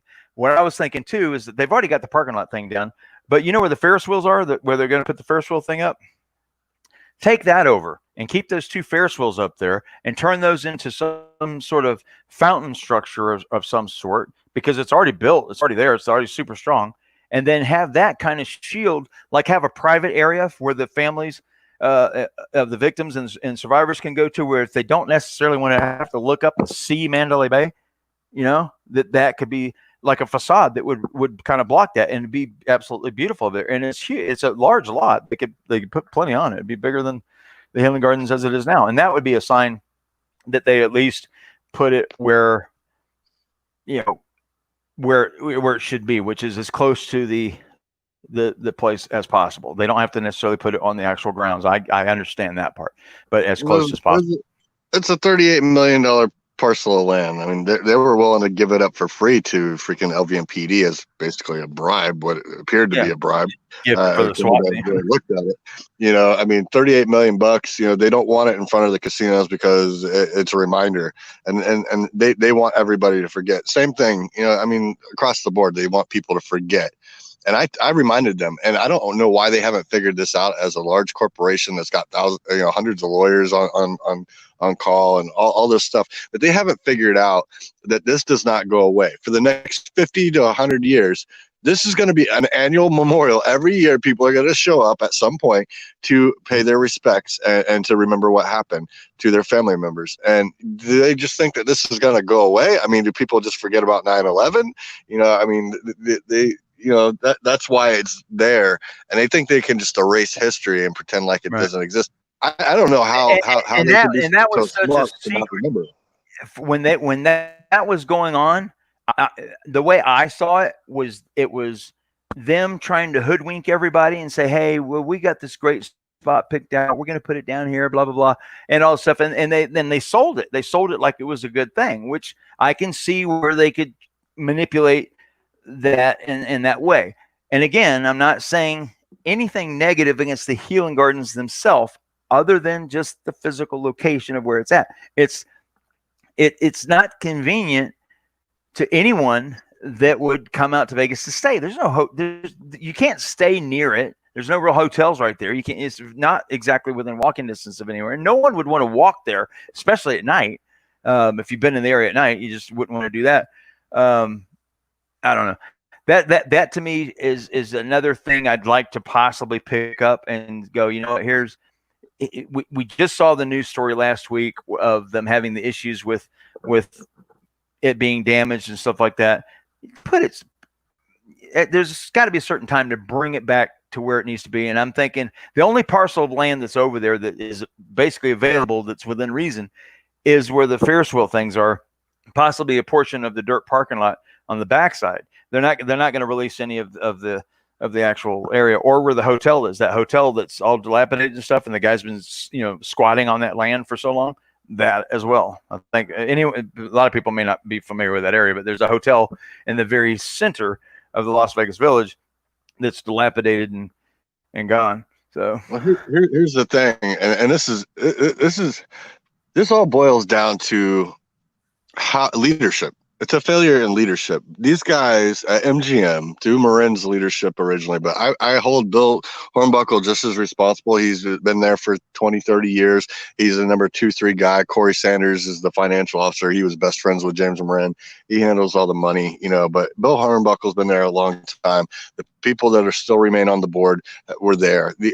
All these people had a duty and a responsibility to stand up and tell the truth when they knew it. They all protected the company, and these decisions, all their decisions, even from suing the victims, when they came out with that quote, "because we remained in the line of fire is why we got shot." That is the mentality that they have taken on. And it's a piss poor leadership example when they basically, that's why the grounds are so far away. They want to forget, but they're also, it's almost like they're punishing us because it's our fault that we got shot at and that this happened. They're not accepting any responsibility for their failures and their actions that helped cause this, and that's exactly the problem. And I'm basically shaming the hell out of them and hoping that they'll do the right damn thing, because they would have to do it. It's they're never going to admit that. They from a legal standpoint, you're barking up a tree that's never going to yield any results. But see that? Hold on, one second. The reason around for that is to get them to do other things. But that's the problem. These guys, PG&E just walked in and admitted guilt, even though they obstructed some justice. They walked in and admitted guilt. The CEO walked in and admitted guilt in court, and they went through bankruptcy. They're still going to survive. They're getting business loans, all that kind of stuff. But they walked in and admitted guilt to 84 involuntary manslaughter charges, which is a little bit worse than MGM because they didn't actually commit the act, but they have just as much liability because of their security failures, and they knew about them and they did nothing to deter it. But this mentality that these corporations one is a criminal act and the other is not an intentional criminal act. That's it. That's the reason.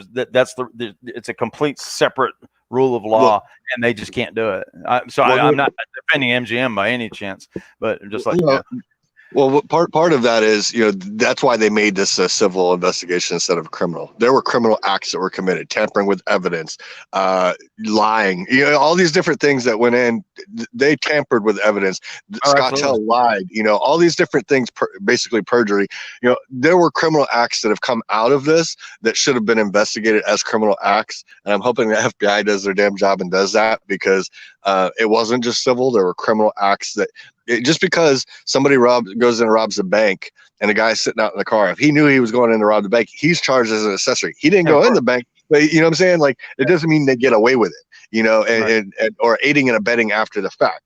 These are crimes that are still investigated and still charged, even though that wasn't the original crime. You know what I'm saying? So they've weaseled their way out of that using Joe Lombardo to protect and to pay for his campaign and getting the governor to go work for MGM and helping boost Sislyak to get the new governor position. They've done things that are criminal overall that should have been looked at.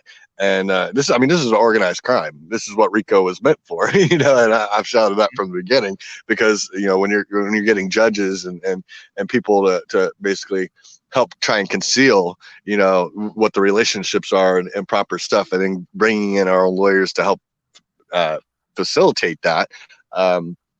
I had a problem with that, and that's why I threw a monkey wrench in their plan at the end. But the simple fact of the matter is that's the whole problem: is all these inappropriate relationships. Las Vegas is small, but it's still big, but it's no different than any other small town. But if they cannot walk in and do the job because there's bias or conflict of interest, then they need to stand up and say, hey, I have a conflict of interest, and recuse themselves or walk away from it and have somebody else handle it that doesn't have those inappropriate relationships. And that's the whole freaking problem, because it's basically mob point 2.0. Maybe there's not car bombs going off, but it's no different. They're still doing the same kind of tactics, and they think that they can just keep getting away with this shit, and it's inappropriate. And they need to be held accountable so it doesn't happen again. They need to, what's so hard about getting them to fix their security so that people feel safe? People don't come to a place they don't feel safe. And do they really think that the country doesn't know that they've lied their ass off through this, that they haven't fixed their security, that they cheated us? Even if it hasn't come out in major news, the world knows that there was something wrong, and they just think that they can keep going until people just forget about it. We're not going to let people forget about it, and until they get that through their thick freaking skulls. Right. Everything that they've done is counterproductive. They could have made us their allies and ambassadors for their brand and said, you know what, we screwed up. We're going to come out and fix this. We're going to take care of the victims. We're going to fix their security. We're going to do a proper memorial, and let's move on with our lives. They could have done that. Instead, they went the complete opposite route of protecting themselves. And these corporations, it doesn't matter which corporation it is, they have a responsibility. They want to be treated as a corporation like a citizen. They have the rights as a citizen, but they don't want to share the responsibility of also being a citizen and doing the right thing. They just want to run amok and do whatever the hell they want and still enjoy those privileges. And it's nonsense. So we do need to address these things politically. These guys don't need to, when did it become so wrong to walk in and say, we screwed up? What's wrong with saying we screwed up? They can't, it's a rule of law. They just can't do it. Michelle, welcome to the show. How you doing? Are you guys hearing me okay? Because I'm a little staff. Can't hear you at all. Now we hear you fine. I hear you fine. You hear? Yeah, I can hear. I just didn't. I was trying to get on with my Mac and I couldn't get on, so I had to switch to my phone. Well, I just hi Roger. Hello. Go ahead, finish your rant. I didn't want to stop you. Well, I got rants for days. I just yeah, I got to give you that 3-minute window and then go ding ding ding ding ding. All right, so I'll say one last thing after Michelle's video. You can stay in. If I do break in your conversation, it's just like break. No worries. Yeah, I guess you know me. The one thing and I didn't post it on my page. It is on YouTube under my name, Roger Kennis. But I posted on Michelle's page yesterday after she made her video. And she gets more likes. I'm not here, I don't have a bunch of followers. I'm not doing subscribers and, my own YouTube kind of channel other than the videos I posted.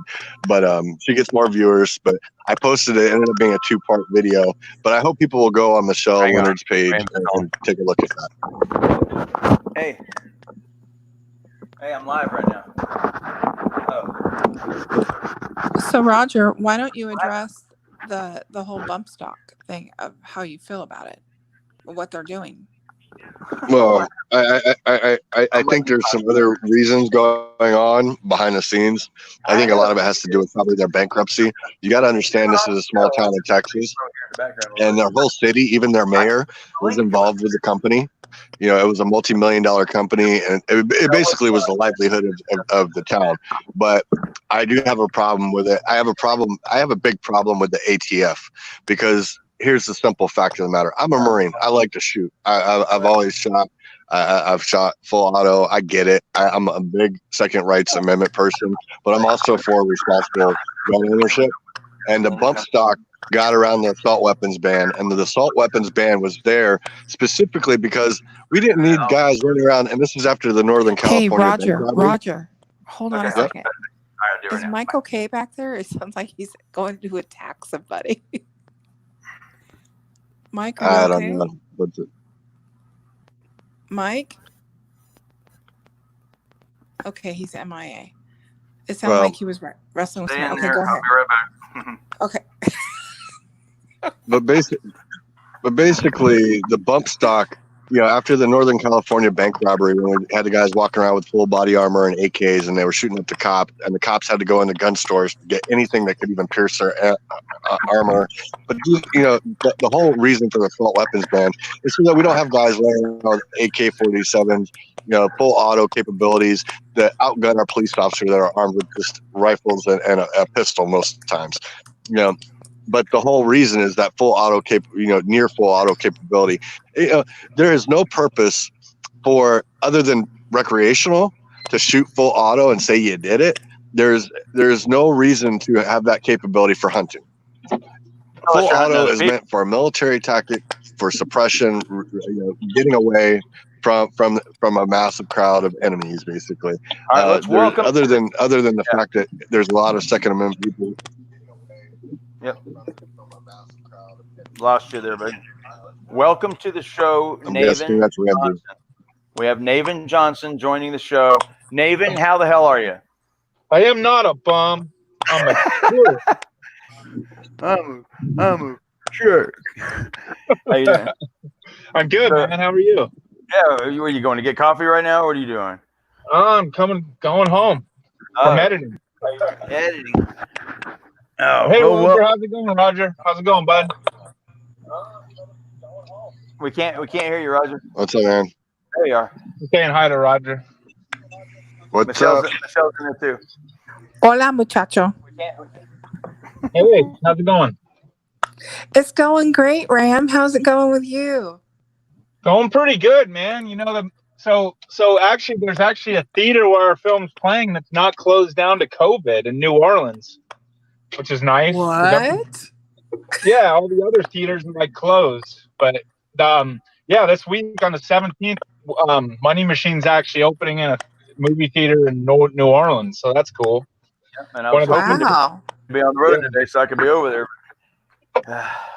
As usual. That's awesome. Yeah, I wish I could go, but I can go. I just can't get there fast enough. Because I was expecting to be on the road yesterday, but we're gonna be there at least a week, probably longer, as long as it performs well. Oh yeah, but, if that's the case, yeah, I'll be there next week. So yeah, but yeah, it's but. Hey, can I address something real quick? Somebody can see it on the big screen, even if it's not me. Absolutely. So, yeah, Roger. Can I address one thing real quick? Sure. I think Jeff Scott asked the question. I just saw it. He asked the question about California statute of limitations. It is the same as Nevada, 2 years. You have a 2-year statute of limitations. So from 1 October 2017 moving forward, if you were in the tolling agreement, then that extended you further. But if you did not go into the settlement and you didn't get a lawyer and you didn't get involved in this case, your time limit's up, basically. Unless you can prove a certain to the best of my knowledge. Yeah, there's a couple legal maneuvers that can be utilized to get around that, which you'd have to prove the lawyers did something improper or this or that or whatever. But obviously that would not be something. RICO. Yeah, definitely the RICO Act. Well, yeah, I think fraud and RICO would probably be those factors. Yeah. Do what, Ram?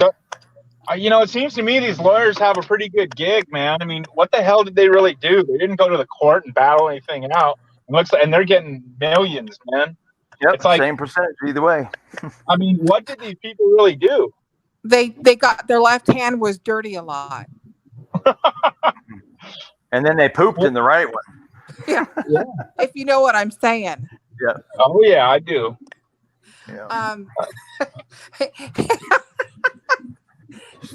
So Ram, we were talking yesterday and we were throwing some stuff out and I said, why doesn't Ramsey interview like 6 or 7 of us survivors together, like kind of like do that. And because there's a lot of it, even people that aren't in the lawsuit are still like, they're still attached to this. It's still part of them too.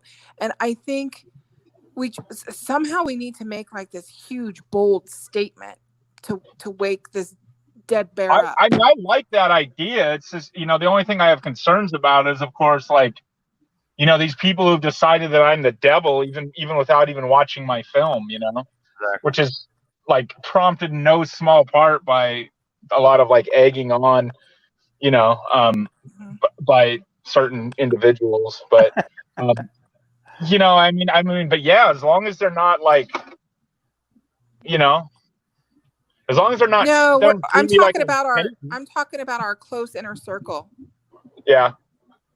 Okay. Well, yeah, that makes sense. I would think sometime near the reunion, because after the documentary's been out for a little bit, and then near the reunion, there's obviously you have the inner core, then you have a lot of people that are, it's a lot of gray area there too, where people just they don't want to pick sides or whatever, and there is no sides in this thing, and that's the thing. When they go that route, Well, but here's the thing. What's actually happening is that more and more survivors are seeing the film and actually going, "Oh, wait a minute, this is actually good. Yeah. Oh, wait a minute, this is actually sympathetic to us. Yeah. Oh, wait a minute, why did I judge this guy and think that he was Satan because some moron proclaimed him that?" Right. Exactly. Exactly the same thing here, bud. Same thing. And by the way, I'm talking about someone whose name starts with an M, not anyone else. Yeah. I and know that's you're not talking me. about me and Michelle. It's the Eminem crew. We're Eminem. But no, we're all about support and love, which is why we've like basically tried to like lynch you with words and call you Satan, because we're the survivors and you're Satan, like it's Go unbelievable. Ramsey, go Ramsey, go Ramsey. Yeah, what just surprises me is the amount of misunderstanding, because every single time one of these situations has come up like this, people say something and they're literally factually incorrect. It's not like it's not a perception standpoint. It's not like, well, that's how you see it. No, you're factually wrong, and that is the problem that I have with that. Is some people just don't see it for what it really is, and we're here to help, and sometimes some people view documentaries a different way for whatever reason, but everyone watches documentaries, and if a documentary is close to you, I get it. I understand that you have a personal investment in it, and things have happened, and you see things, and it triggers things, whatever. I understand that. Trust me, I went through all kinds of situations myself. I do get it. But it still has to be done. Not only that, but I can't tell you, one of the things that really angers a lot of the survivors is when somebody says that this was like a reenactment act, or that this was like fake, and that there were crisis actors and this didn't happen and stuff. And I mean that always pissed me off, because when you show up and interview somebody and they're crying, it's like, well, that's some pretty good acting. Like, have you ever actually tried to fake cry? Like, you really think that these people are just faking tears? All these like people who are like accountants and construction workers, that they have those kind of acting skills? It's just so unrealistic. And you pretty much have to be a complete and utter moron with an IQ the level of like maybe Carolyn Goodman's to believe that's true. Well, the IQ of a Paladin, IQ of a KL, of a Truth Bomb, of a Duncan. I could just keep going with a bunch of names of people that absolutely think those things. Joe Roscoe. But it's just on a pure logic level, without going in anything else, on a pure logic level, the idea that 22,000 people are acting and that nobody's leaked and that this is all fake, and it's like, so that's what the opening of our film does, is show, it's not fake, you freaking idiots. It happened, Yeah.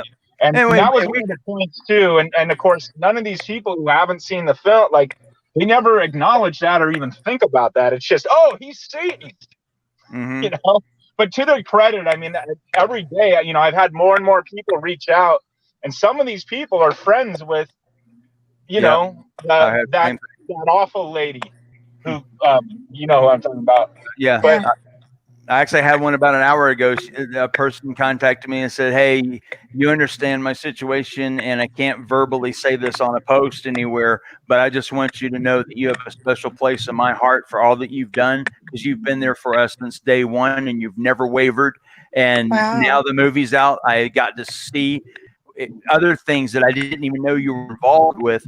Thank you so much. You did make a difference. And that she remembered that was my little coin phrase of making a difference. And when she said, and she's obviously friends to other, but that makes all the difference in the world to me.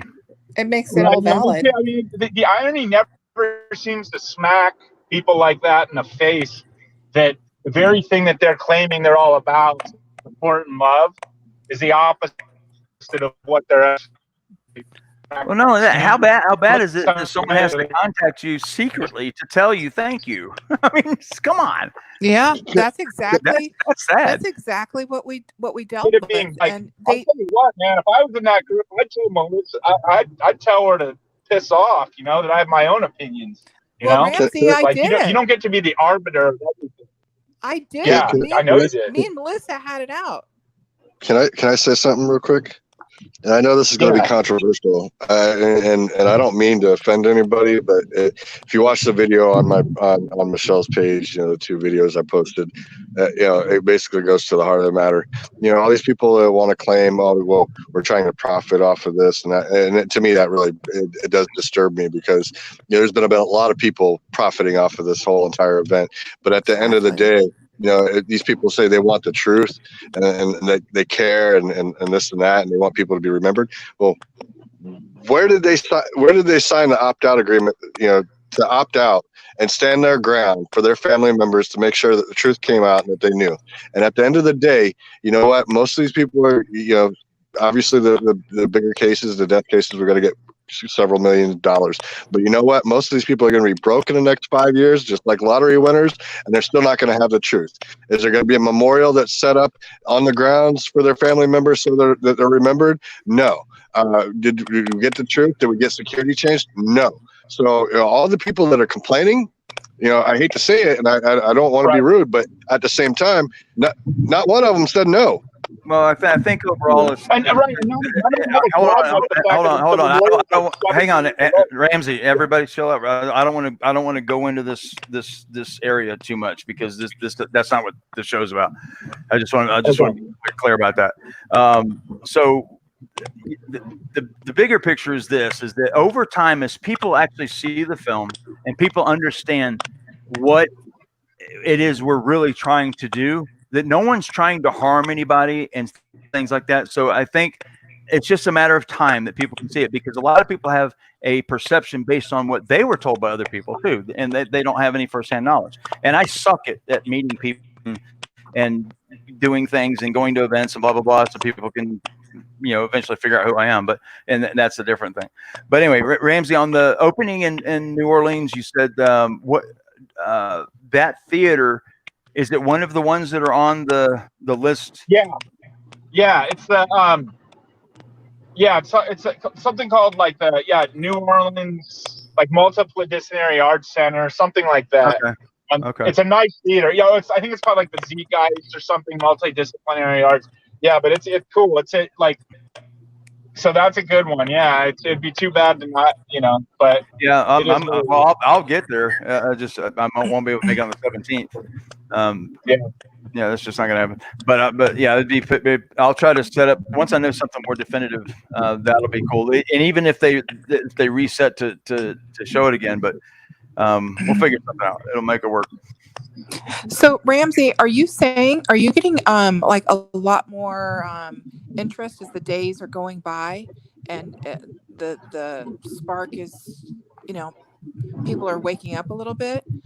Actually a lot of survivors are, and I've gotten quite a bit of, and it's usually on the down low. It's usually a direct message. It's not, they don't want to post it on the page or anything, because I think they're afraid of a certain because then they'll be attacked.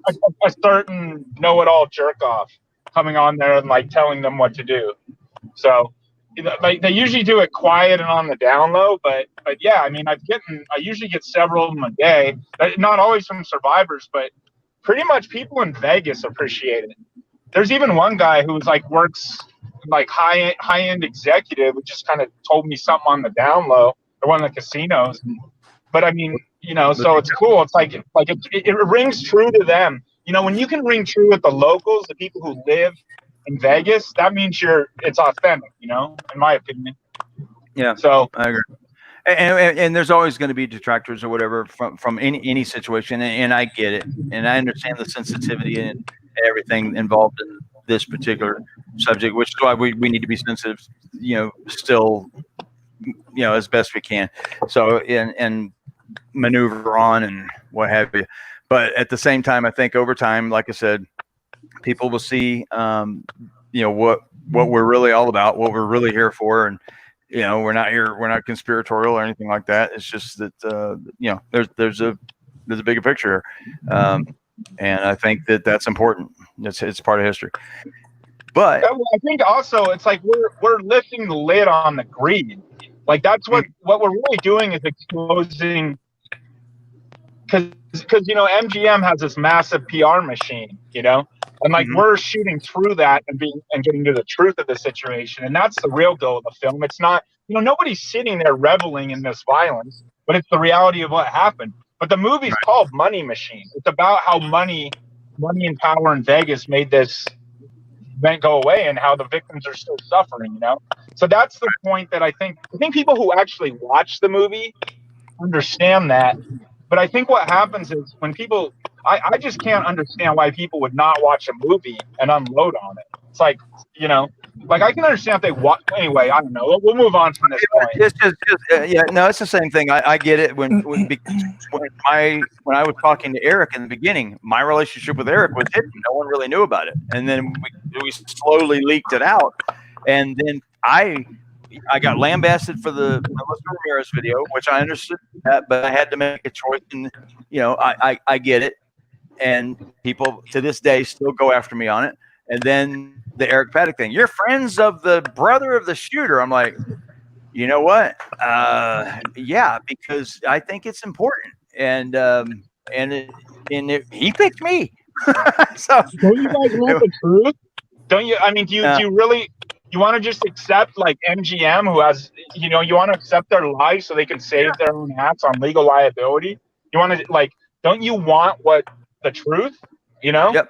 Like, and you're not going to get much closer to the truth than that. And that's why it was so important. I agree with you. It was very important for the film to have that perspective. It could seem risky, yeah, because you're not really sure how it's going to be perceived, but overall, anyone that sees that, they're going to be like, you know what? There's not one word that came out of that man's mouth that was wrong, that was, you know, not correct or didn't make sense or whatever.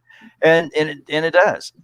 And if that helps someone with closure to have a better understanding of what's going on, because this whole thing is so confusing, you know, in the end, if it confused the BAU, but me and Eric can sit down and sit there and go through all 10 things that came out in that BAU report and go, well, they obviously missed this one, and they didn't even call Eric on that one. You know, it was weird. It didn't confuse them. I laid it out for them from the beginning, and it was right in line with what Eric came out. And I never even spoke to Eric. I wrote the profile within a month. Didn't get everything exactly right, but the meat and potatoes were there.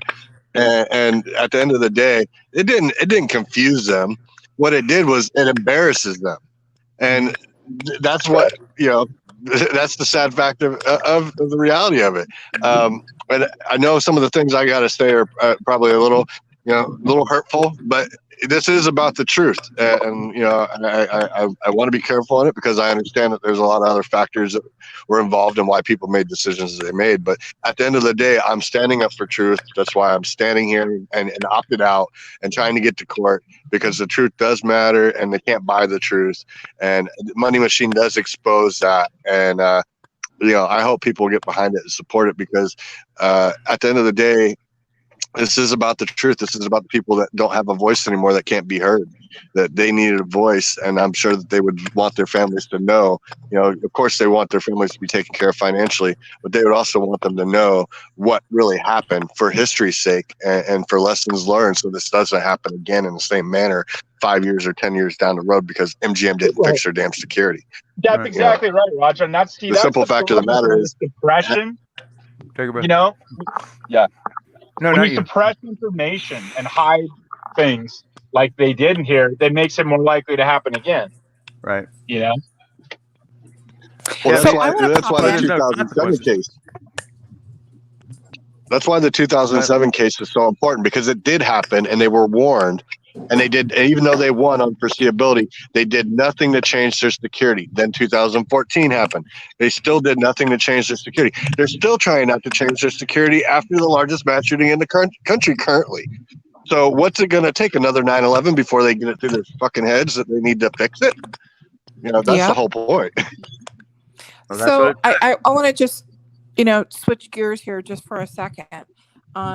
This whole Carol Baskin thing and this subliminal message, what the hell is going on? I don't know. I think it's somebody playing games. Somebody's just playing games with RJ.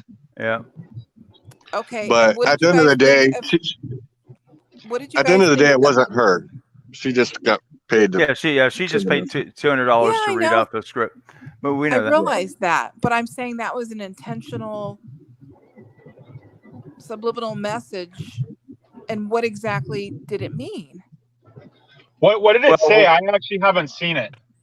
Well, we know what it means, but we don't want to really, put that out there. But there's some underlying words inside the message that Carol Baskin put out that essentially identifies key players in a role that they play in RJ's life and in a certain other entity's life. Okay. And between those people, someone saying those names and the other words that went along with it was enough to get certain people's attention, whether it was RJ's attention or McManus's attention or Chesnoff's attention or whoever's attention they were trying to get. They got it because they got everybody's attention, because now no one knows who did it. They're all pointing fingers at each other. Mm-hmm. And what about the video that I sent you guys in response? Nobody said anything. The one with you in the leotard? Shut up. I don't wear those no more. No, the response to the MGM Carol Baskin thing. Did you guys not look at it? I'm trying to. I remember you doing one about it, but I can't remember. You did like your own version of it. Like you did your own poem, right? Yeah. Yeah, I did see it. Yeah. Yep. Because that's what I thought it was all I never saw it, but yeah, I saw it. That's how I knew it was she did it in the same manner that Carol Baskin did. I think it's anyway. I think a lot of it was meant more toward RJ, because he's made some powerful enemies and they all follow his stuff. Mm-hmm. But Chesnoff was hanging out with Joe. So the night that our case basically settled with the lawyers announcing it, that night RJ was sitting at a table right behind Lombardo and David Chesnoff having dinner as they were kind of celebrating that LVMPD wasn't being sued, essentially, because I wanted to sue LVMPD for leadership, but they kind of have a qualified immunity in a sense. But none of the lawyers wanted to go after Joe Lombardo. And it wasn't because of the guys on the ground that weren't trying to do everything to save lives and get there. It has everything to do with Joe Lombardo and malfeasance and basically obstruction of justice, that I have a problem with, because he's helped cover up. I mean, there's no other reason why Joe Lombardo would throw his officer under the bus, Hendricks, and not announce that there were also people at the same time that Hendricks froze, that were 3 armed security guards on the 32nd floor for 4 volleys while we got shot at. And it's in the LVMPD final report in their own statements. Lancome, Sanchez. But that was so that Joe Lombardo. But what does that do? It's fun to be the sheriff, He even now though. Yeah. But, he wants to make, he wasn't, the coward cop thing was a fiasco in one of the shootings before that, and he didn't want the LVMPD to look like cowards, because that would have made it harder for him to get reelected, Right. Having, and that wasn't just your average officer. I agree with that training completely. Officer. Yeah. Are you guys seeing Sale's message down there? I agree with that completely, but at the same time, I agree with that completely, but at the same time, if you're trying to kind of deflect, even though it came out after the fact, if you're trying to deflect some of the criticism, why wouldn't you throw MGM security that was armed under the bus as well? The only reason that you wouldn't do that is because you're protecting MGM. I mean, there's no really other valid excuse that you're not calling it out. Well, no, that's right. But here's the key thing to understand too. Like when MGM gets behind, like the casinos always support the guy who wins, sheriff. But see, the thing to understand is it's not just the money that MGM donates; it's all those affiliate companies associated with. It's a liquor vendor. It's the people who do the laundry. It's and so like if you want to get elected sheriff, it's not just MGM's money. It's it's a good old boy town. It's like they have their people, and they all back the same person, and that's why Lombardo raised over $1 million, and the next closest candidate only raised like 70,000. Right. It's because it's just that's how it is. They cluster, and so it's like there's a lot to be lost by calling out an MGM, because then all that other support goes away too. Well, what's amazing is how blatant they can do the things that they do to control what information went out and when. And that was just unbelievable, because when you went with me the one time we went to go get the evidence from LVMPD, remember when we went down there and we had dinner and with other people and stuff, and we got the hard drive. Yeah. So, by going there and getting that you could tell by looking at the files that this is later in the evening, or this is not there was no chronological order to how the information was disseminated. And so with that being done the way they did it, it was clear even then, before we even knew about Hendricks, that something was wrong. There's some reason why they're controlling which information is going out when. And then the ones that needed more redaction, they were pushed off for the ones that obviously showed something. But there was somebody, and I'll say this again because I've done this before. Somebody was in there that was actually putting the little blurred spots over the text messages and stuff like that, that specifically moved those things to the side so we could read those text messages. And they did that. Had to be done on purpose. There's no way you could be that bad at redacting stuff to not let that go through. So someone was trying to get some information out, and I was trying to figure out, is there someone in there trying to get a message to us? And that was kind of trippy for me at the time. That was the same time we went out there. You might want to consider that the person that might have been the one that leaked the damn photos to the reporter that had a relationship with, or whoever was texting in that message is probably the one leaking the photos that everybody wanted to know about. Well, that was part of it. We know for a fact who took the pictures, but who specifically got the pictures to that reporter, I don't have that trail, but I do know for a fact who took the pictures. So. Well, the guy that had a relationship with that reporter would probably be the culprit, unless somebody else is texting his ex-girlfriend for him. Yeah, that's where there's other claims. But yeah. Okay, guys, I want to jump in a minute.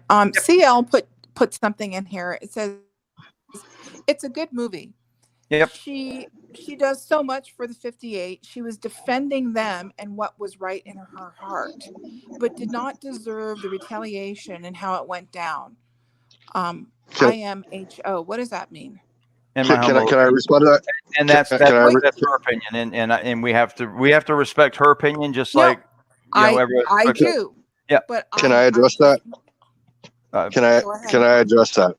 Because I had a conversation with, we'll just say M. And I CL, I don't know you, but I've seen you online several times. In your opinion, but I think the problem is that she came on when she started attacking before she watched the movie and knew what the hell she was talking about. So she caused a lot of her own drama. And yes, it did get out of hand, and I tried to stop it. I told everybody to calm down, and it escalated. It did. And in different ways, from different angles, maybe everybody had a role to play, and maybe we were all wrong in some aspects, but she instigated it. She came in without knowing what the hell she was talking about, talking shit. Roger, let's not even go there because we've kind of squashed this. I just that was just for CL. So CL knows that. I talk to CL every day, so she knows, and she kind of knows what happened in the background too, and all the stuff. That's why, when I went to Ramsey and said, "Hey, can we do this?" and let's just try to get this resolved, and then the Debbie Allen situation, we're going to try to resolve that. I think I've never seen a situation in as long as I've seen anyone do documentaries where someone was able to go back into the documentary and possibly change something to make it work it still have the same impact, but not affect a specific individual. And I can and that's something that Ramsey said he could do. And we just got to make sure that this doesn't get silly, because I agree with you that for someone to make an opinion on something without seeing it, or to claim that we're conspiracy theorists, which I thought was kind of comical, because obviously that tells me that they don't know what I do. But the whole thing is, we don't have to be united, but we definitely don't have to have the infighting. I don't want to be like we were a year or two ago with people you guys don't even know about. Well, you know about them, you know, certain individuals that were specifically going out of their way to attack people. And that's just not the way to do it. So I just don't want that on here. I understand trying to clarify some things, and that's like, you know, NCL I guess you needed to say that. So that's out there. And I have an understanding why Melissa wanted to stand her ground. I get it.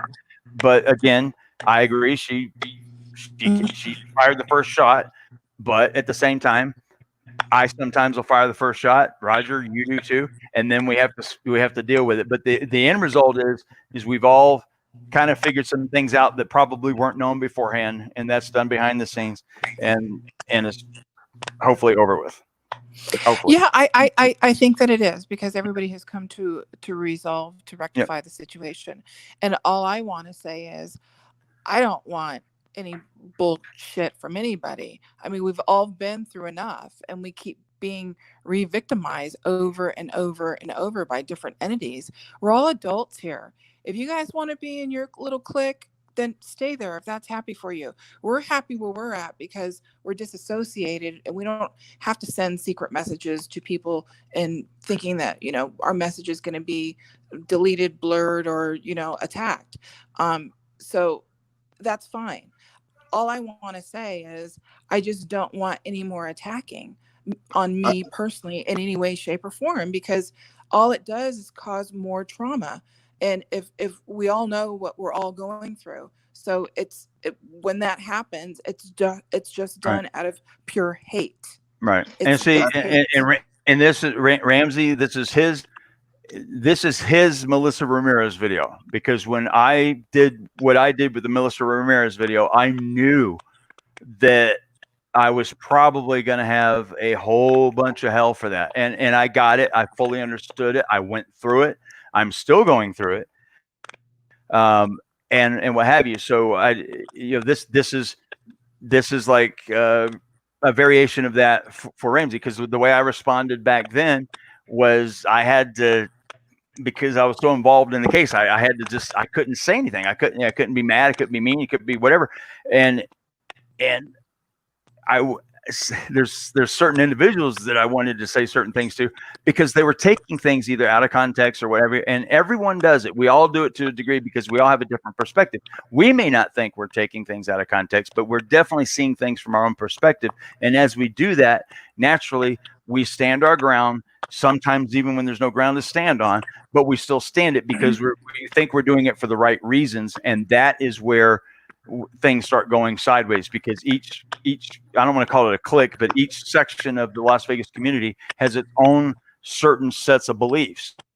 Some may be conspiratorial, some may be factual, some may be, hey, we don't want to, we've lived through this, we don't want this shit being brought up anymore, and you guys keep bringing it up. And I get that too, but that's life, and that's news, and that's just how it goes. I just try to do it personally, I try to do it in a way that's, so whatever I do is try to get the correct, truthful information out, just like I'm doing with the bump stock thing here. It's just, I want to make certain that the information that gets out is factual, it's correct, and that these attorneys can't get away with suing the victims. It's just wrong. And I have a message for that, because that was one of the things that I wanted to pop in and say. And Roger, if you want to elaborate on it after, what I have to say, I don't even know who the players' names are anymore, but just so you know, my name's Michelle, and I'm a survivor. And I have gone through hell and back for 3 years, and still, just like Roger right here with me, and all of the people that were involved in that horrific event that night. What's being done to us legally, what is being done to us civilly, is just being re-victimized over and over. So you need to know who you're suing by trying to do what you're doing. All you're doing is just bringing up, you're bringing everything back up again, and everything is fresh. We can smell it, we can taste it, we can hear it when shit like this happens. So you need to stop and think that the product that you put out was a result of what happened that night. Mm-hmm. And that it could have been a lot less if he wouldn't have had that. So we can fight about gun rights and this and that. And I believe in, even after what I've been through, I believe that we should bear our own arms. But this was too much and it needed to be stopped. And I'm glad that President Trump did what he did. But you have to realize what you're doing and who you're doing it to. You're doing it to dead parents, dead daughters, dead fathers, dead sons and aunts and uncles. That's who you're suing. You're Right. suing people that are still suffering from PTSD and will their entire life. Our families are affected. Relationships are affected. People have lost homes. We as survivors are fighting for every single penny to help pay a portion of our future medical. So I need you to understand what you're doing and who you're doing it to, because this is wrong. This is wrong as an American. This is wrong as an attorney to stoop to this level to represent this type of client. You never should have taken the case. Right. I would like to say something, and I don't want to go too far into it, but you know, the whole with Debbie Allen thing, and I realized, you know, I immediately called her as soon as I realized, you know, Ramsey did not know that was her son in the video. He didn't know that portion. It was an error. I immediately went to her. I told Ramsey what I was doing. We talked to him, and he was working to get it taken out. But there was nothing intentional there to hurt anybody, and I understand that was very hurtful for her. I hope she understands now that, you know, the overall video, even past, hopefully trying to move past that error, and it was an error, it was not done maliciously. The intent of the video is to expose the players and to show what they have done, because at the end of the day, we don't need to be fighting. We need to be coming together with one voice to stand up for ourselves, for all of us. You know, Yes. you know, we're being taken advantage of because we're being divided, and we need to stand up and say, no, this is not acceptable, not from a corporation, not from a company, not from an individual, not from a lawyer. This is unacceptable. This is not the type of behavior that America is about, and what men have died for this country, to behave in this manner and do this and re-victimize victims, all to save a few bucks when they can make it up in 6 months. You know, and that's the whole picture. This is about greed, and they've used our own self-interest and only worry about yourself so that we wouldn't come together. And we do need to come together and stand. And I hate the fact that we are having to talk about these issues, because they couldn't just come out and tell the truth from the beginning and fix it and address the issues and let us all move on. They've caused the harm. They are the ones that fired the shots, you know, after Paddock. You know, these guys are the ones that sued the victims, the minor children. They didn't have to do that. No company, I don't care what their fiduciary. What about the fiduciary duties of the shareholders of the insurance companies, Eric American, that their company's paying out the vast majority of this money? Did they not have a fiduciary duty to their shareholders? Of course they did. So their behavior and paying out is not the same as what MGM has done. You know, and everybody's got a choice. And if they want to be treated like an individual as a corporation, then they also share in the same responsibilities. That, you know what, when we make a mistake, there's nothing wrong with saying you made a mistake and fixing it and moving forward. But nobody wants, you know, the whole theme is, you know, a strong leader will never come out and admit that he was wrong. They'll deflect, they'll do whatever to basically shirk any responsibility. That's not leadership. True leadership takes responsibility. That's why captains get relieved of their ships. That's why they say the captain goes down with his ship, that he is the last man to get off. These are principles of honor that have been tested through time and through our military that kind of has led the way on a lot of this stuff in our nation's battles. But it's the same thing in the corporate world. nobody likes to admit liability, but the liability is already there. You're already paying out. You've already admitted guilt basically by settling in a way. So why not just accept the responsibility of their role and let's move on? But instead they went the complete opposite route. And that is a failure of leadership. Yeah, they're going to have to deal with the fallout from all of the decisions they made, suing the victims and things like that, thinking that, it was a legal maneuver. Screw the legal maneuver. Someone come out like some of these other corporation presidents and whatever do and just suck it up and go, you know what? Okay, I'm not because if they here's the problem, Roger, with them coming out and saying something that truly would admit liability is the lawsuit would just go kaboom and would balloon out.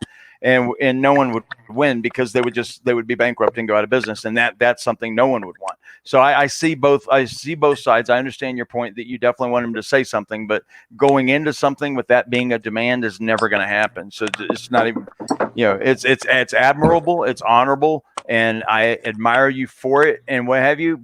The only issue is that it's just when it's not realistic. You still push the grounds, but there's a certain point where you just got to look at them and go, we know that you're not going to do this, and you should, that kind of thing. And I'm with you on that 100%. Absolutely. Can I chime in too, please? Yep. All they had to do was come out and say, you know what, we're going to take care of the victims. We're going to do a memorial. We're going to do our best to help the people. We're going to fix security. I mean, what if it was Bill Hornbuckle's kid or James Marin's kid that was in that venue? Oh, it'd be a lot different, wouldn't it? I mean, at the end of the day, that's what, what excuse do they have not to fix their security in a true sense? Because we don't want this, no matter what, we can't prevent every attack, but when we know that we have a security failure and it's been exploited multiple times, what the hell is it going to take? Does it have to be your family member before they get it? And that's what's unacceptable to me. It's not about billions of dollars or bankrupting them. They could have done a fair deal and came out and just done the right damn thing. The truth is the best policy. Honesty is the best policy.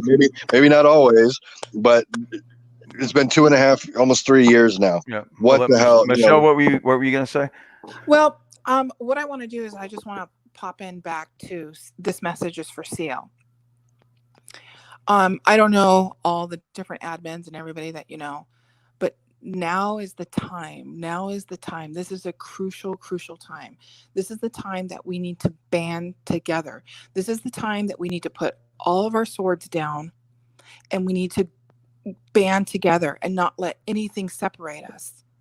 Roger has a voice. Roger has not signed in. I mean, he did not opt into the lawsuit. He needs us. He needs all of us to band together and to stand behind him because he's fighting for all of us. And he's going to, like he told me the other day, he's going to keep crawling up that hill.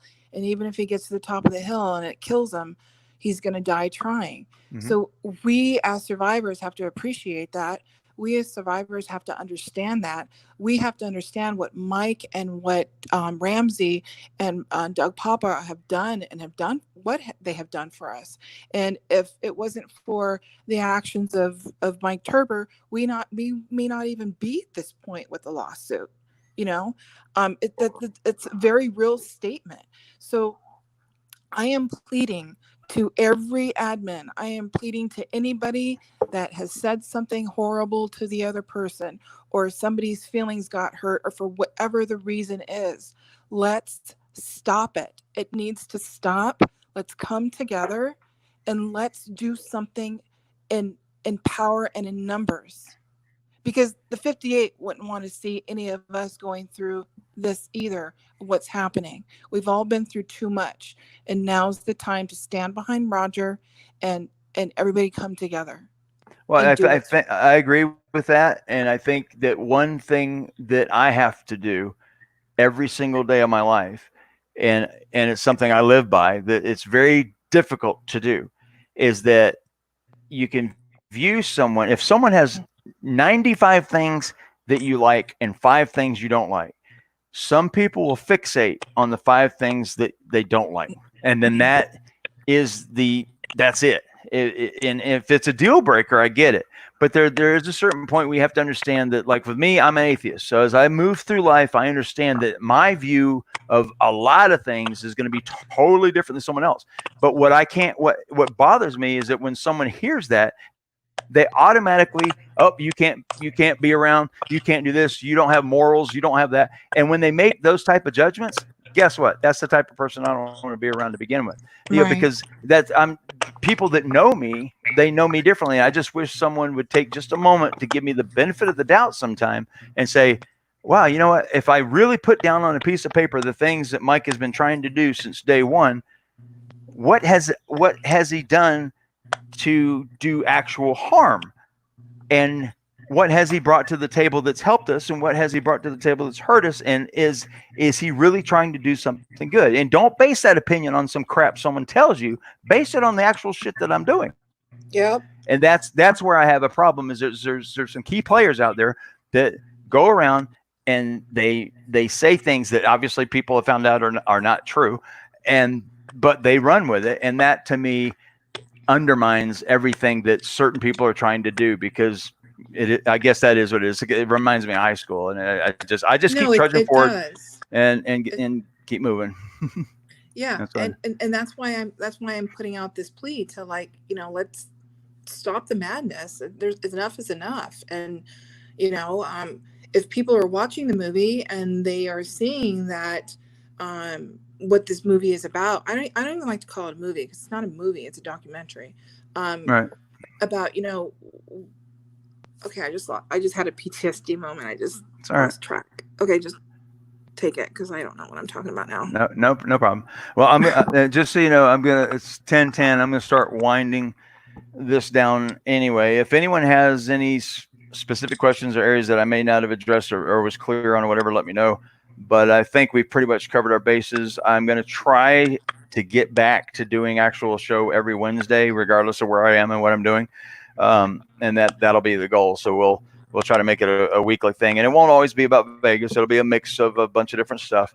But at the same time, Vegas is always going to be, you know, the center point of any open discussions that I have because it's an ongoing thing. Just when we thought it was all over, you know, different things pop up, and this bump stock thing is something that whether you like me or not in the community, it makes no difference. But I'm going to tell you what I plan to do is to get that lawsuit stopped. And I've already told the lawyer what I was going to do. I did what I told him I was going to do, and now I'm going to keep doing what I told him today what I'm going to do, and that's going to happen in the next 2 days. So we'll see. Hopefully, you know, if they're listening, there's no reason to continue the suit.